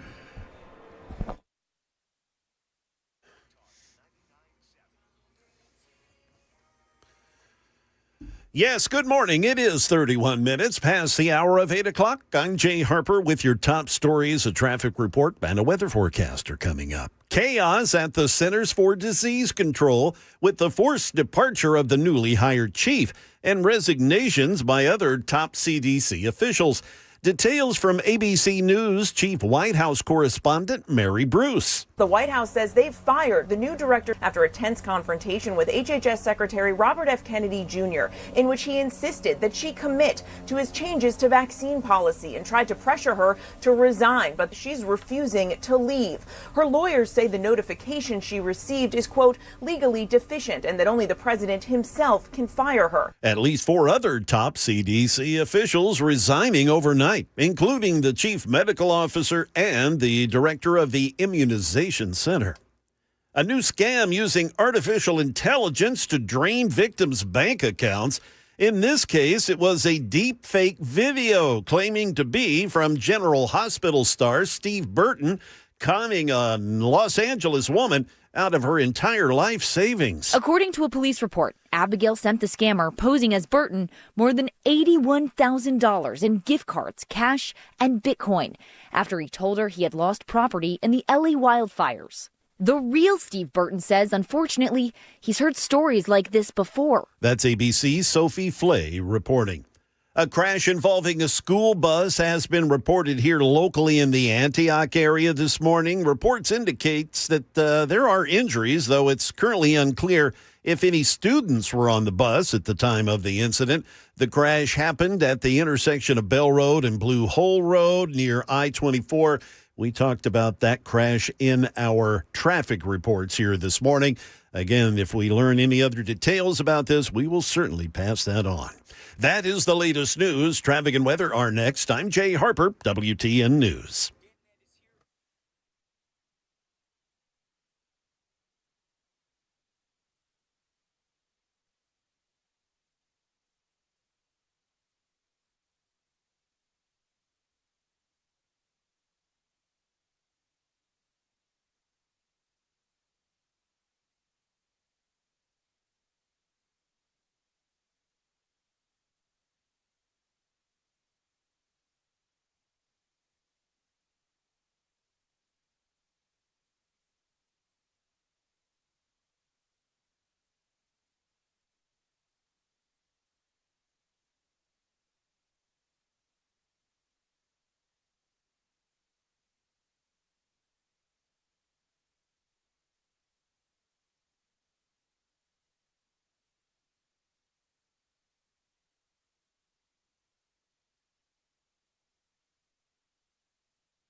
37. Nashville's Morning News on Super Talk 99.7 WTN. Time for the crisscross handoff. What's up, guys? And, hey, Chris, how are you? I'm good. How are you doing? Well, you know what? It's kind of funny because you said you were going to stop by yesterday. You said, hey, I'll see you. Promises made, promises not kept. I'll see you at Edley's. I have seen you at Edley's. I've been watching on the YouTube stream all morning. Don't worry, Chris. If you'd come out here, he would just accuse you of stealing things from him. Is that what's been happening? I mean, they were passing out free sandwiches, and I took one, and Dan, suddenly I'm a thief. Yeah. You took my sandwich, first thief, of all. But we view you as a hero. I've been paying attention. Let me tell you something, Hand. Let me tell you, just between me and you, take over Dan Mandis' show here, but if it were not for me, Dan would be in the hospital right now. As we speak, I'm sure he would be in the hospital. Earlier, you actually said that you saved my life, and I actually got a text from my wife. She's kind of pissed at you because she's got a really good life insurance policy. You know what? With good reason. Amy, I sincerely apologize. I'll try to do better next time. I love that we confirmed on your show that Peter Ducey is the best Ducey. Steve Ducey's dead to me. Yes. I mean, it's official. Steve Ducey's dead to me. That is literally the second time that he has blown me off. I don't understand what I did. I'm such a fan.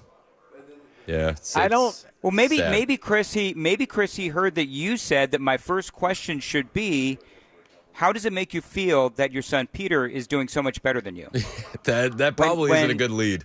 He probably heard you say that because everybody listens to you. This is true. Everybody does, anecdotally fact speaking. Check true. Yeah. Chris, can I tell you that? I mean, it was almost not almost. It was personal. Okay. Steve Ducey, I approached him. I spoke to him. I said, hey, Super Talk 99.7 WTN, our man Dan Mandis with Nashville's Morning News, big fan of yours. Would be great if you come over for 5 minutes. Then I found one of, they all have, these bigwigs have handlers. Oh, yeah. Right? And so I found one of the handlers about 20 minutes later, and I said, hey, and I told him the same bit. If you have an opportunity, come over. Dan Mandis, huge fan. Steve Ducey, I watched him, Chris. He spoke to every human being in this place. Every human being. There was a homeless guy asleep. He woke him up. He woke up the homeless guy to shake his hand to thank him for coming out. Did he speak to Dan Mandis once? No, he didn't. No. Do you know the high point of my career has been when the engineers, everybody left. Chris, I was the only person in here except for the sleeping homeless guy. I kid you not. He's over there sleeping, and I'm like, nobody else is here. What am I supposed to do? The pinnacle of my career. It's amazing. It's something to see. It's something to see. He was a P1, as we say in the business. Say in the business. And I mean, well, the funny thing, he was proud that he was homeless.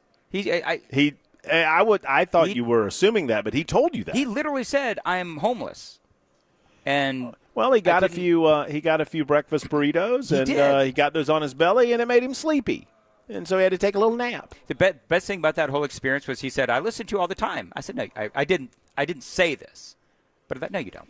Did he say he listens to you all the time? That's what he said. He might be a fan. You never know. Think he's a fan. I don't think you should stereotype against the homeless.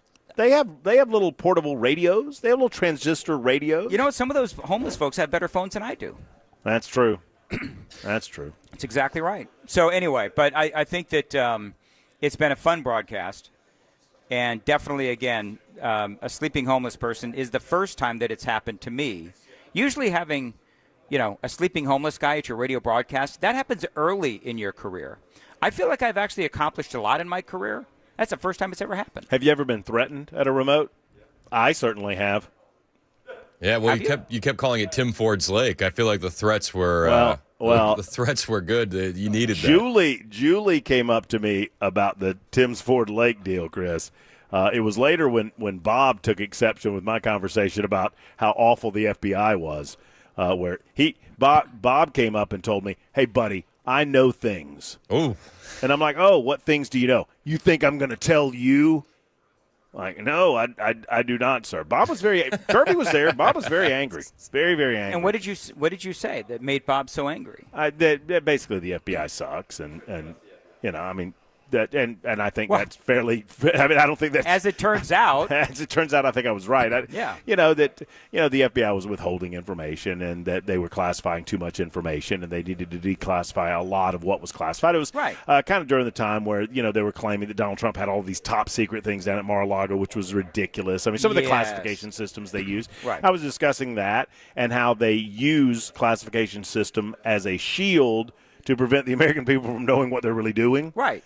And this dude was standing there just daggers, man, daggers. And as soon as I got off air, he goes, I worked with the FBI. I worked with the CIA. I know things. You don't know what you're talking about. I was like, sit down. Let's have a conversation. What's your name? What's your name? My name's Bob. Oh, my gosh. Special Agent Bob. And so but the best part, the punchline to that story was Bob's very, very angry. Talk him down. I invited him on the show. He refused to come on. And if you've been to Timms Ford Lake, you know that, there's a pretty steep hill that you have to go up. I mean, it's a ways to get to the parking lot at Timms Ford. You've been there. Oh, yeah. And to the marina. And some guy came from the parking lot, and it's like 20 minutes later. And the guy says, I don't know who pissed this guy off in the parking lot, but he's still screaming and yelling about some Matt Murphy guy. Oh, no.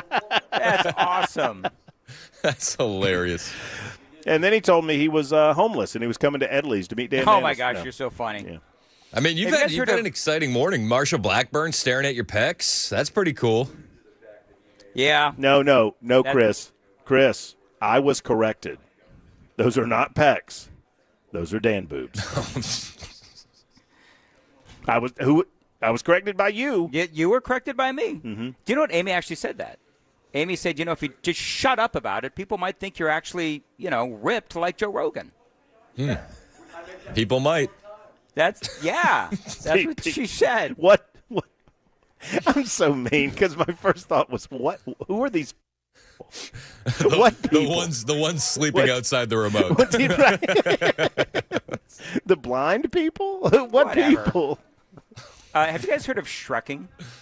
No. Fill me in. So we're all. Speaking of your pecs, we're all married, but Shrekking is actually kind of what my wife does, right?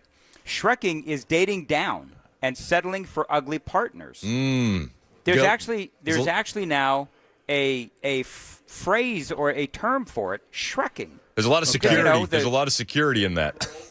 Well, there is a lot of security because if the good-looking partner wants to make sure that your uglier partner is not going to leave you, then you go for somebody uglier. That's what happened in my marriage. So all three of us have been Shrek'd. Yeah. Yeah. I mean, I think all of us have outkicked our coverage. There's no question about that. So we would call this dating down back in the day, or settling. Well, but now we call it Shrekking, as in Fiona. What was her name? Fiona. Yeah. Yep. And Fiona dating Shrek. That's. Well, yeah. When Fiona was, Chris, you're going to help me out here. So if there were two versions of Fiona. There was the troll Fiona, the green one. Yes. And then there was the ogre. It was an ogre. I don't see color.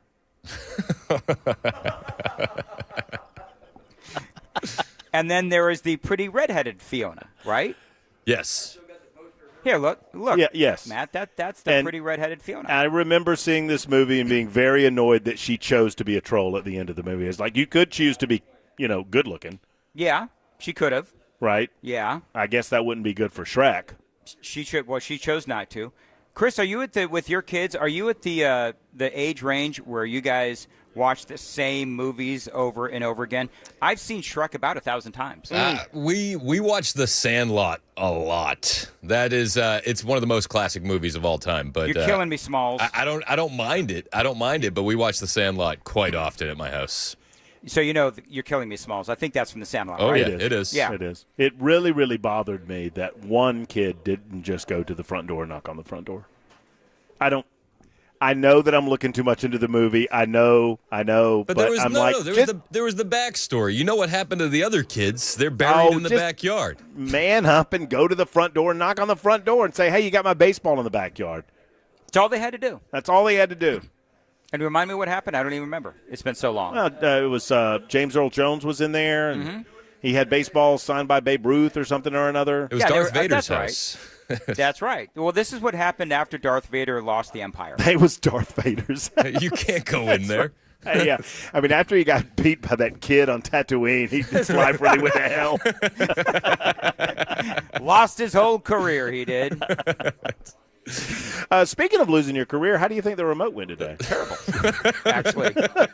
You went great. You sound great. The funny part about all this is nobody would know. It sounded awesome on the air, but Dan, with the self-deprecation, lets everybody know this has been terrible. Couldn't get any worse.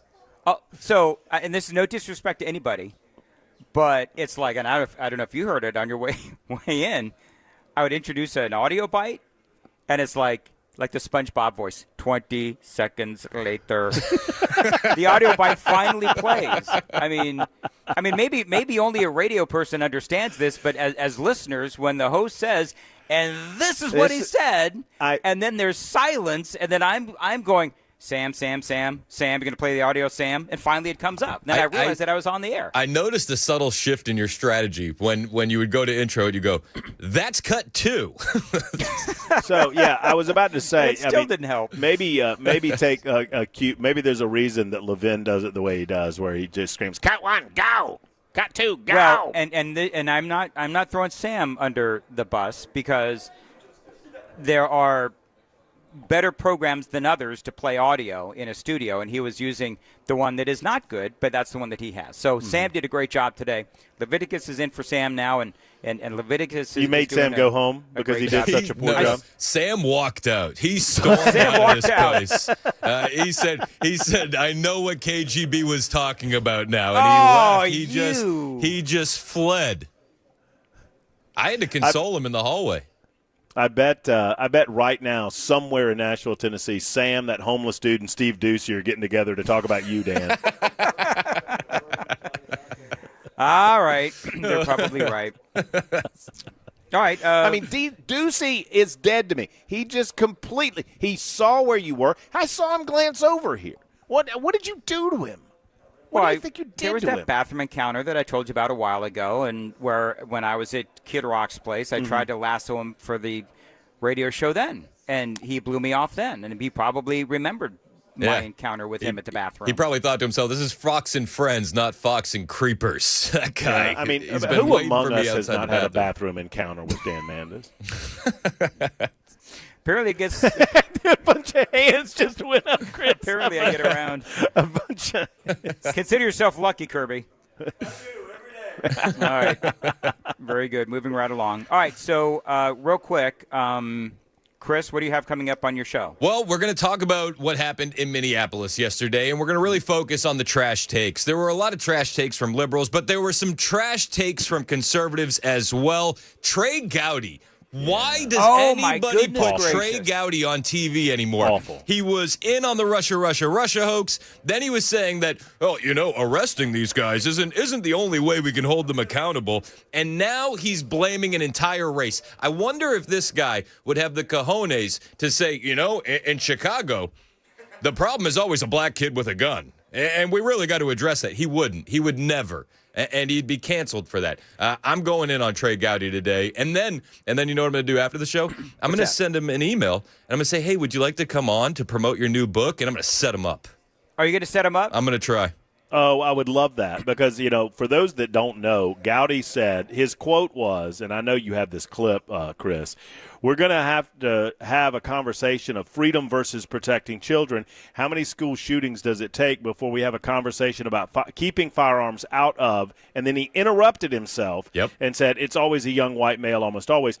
I really want to know, Chris, and I bet you feel the same way. I want to know what was the end of that sentence. I want to know, keeping firearms out of the hands of I would love for Trey Gowdy to finish that sentence. It infuriated me like no other. He used to be one of my favorites. Like, I really liked Trey Gowdy. And over the years, he's just I don't know if it's because he's on Fox News and now he's like a little more unscripted, but he's had a few shanks. No, I think when people talk about the deep state and rhinos, I think that you're looking at one when you see Trey Gowdy. Dodged a proverbial bullet in that because I thought Trey Gowdy, there was a time where I thought he would make a good attorney general. For Donald That's Trump. what I said too. For Donald Trump. That's what I did too. And thankfully, none of that happened. And, Right. he's exactly where he needs to be, mainstream establishment Republicanism on Fox. I mean, I'm just. Kind of like that Steve Ducey. No, he's not where he needs to be. Who wouldn't come and talk to me. He should be out front of Edley sleeping next to that other homeless guy. That's where he deserves to be after trash comments that he's made these past couple weeks. I would never promote physical violence, but I would suggest to all of the listeners of Super Talk 99.7 WTN that if Dan Mandis and Steve Ducey got in a fight, Mandis would kick Ducey's ass. Wow. Yeah, okay. I would never hope that would happen. Yeah, he is tall. I couldn't reach his jawline. Yeah, that's why you're pummeling him on the rump. When the head's too high, we go low. Oh, man. Reach up, Mandis. Get to the kidneys. Get to the kidneys. Oh, my goodness. He's not that tall. Step on his foot. He's a tall man. He's all right. Well, I mean, to me. yeah. Yeah. Homeless guy was really tall. I am so looking for. He was. I am really looking forward to being back in the studio tomorrow for Friday. Join me then, and I think we'll be back to wrap up the show next on WTN.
8:58, Nashville's Morning News on Super Talk 99.7 WTN. I got a lot of thank yous. Thank you to Edley's BBQ, and they did a great job out here in Donaldson. Breakfast tacos are terrific, so thanks to those folks for having us out. Thanks to the listeners that came out to hang out with me and, of course, Steve Ducey, Fox News, and all of those folks as well. All of this to support the Patriot Foundation. Find out more about this terrific organization at their website. It is patriotfoundation.org. They are here for our veterans, and so are we. Always appreciate that. Chris Hand is coming up next right here on Super Talk 99.7 WTN.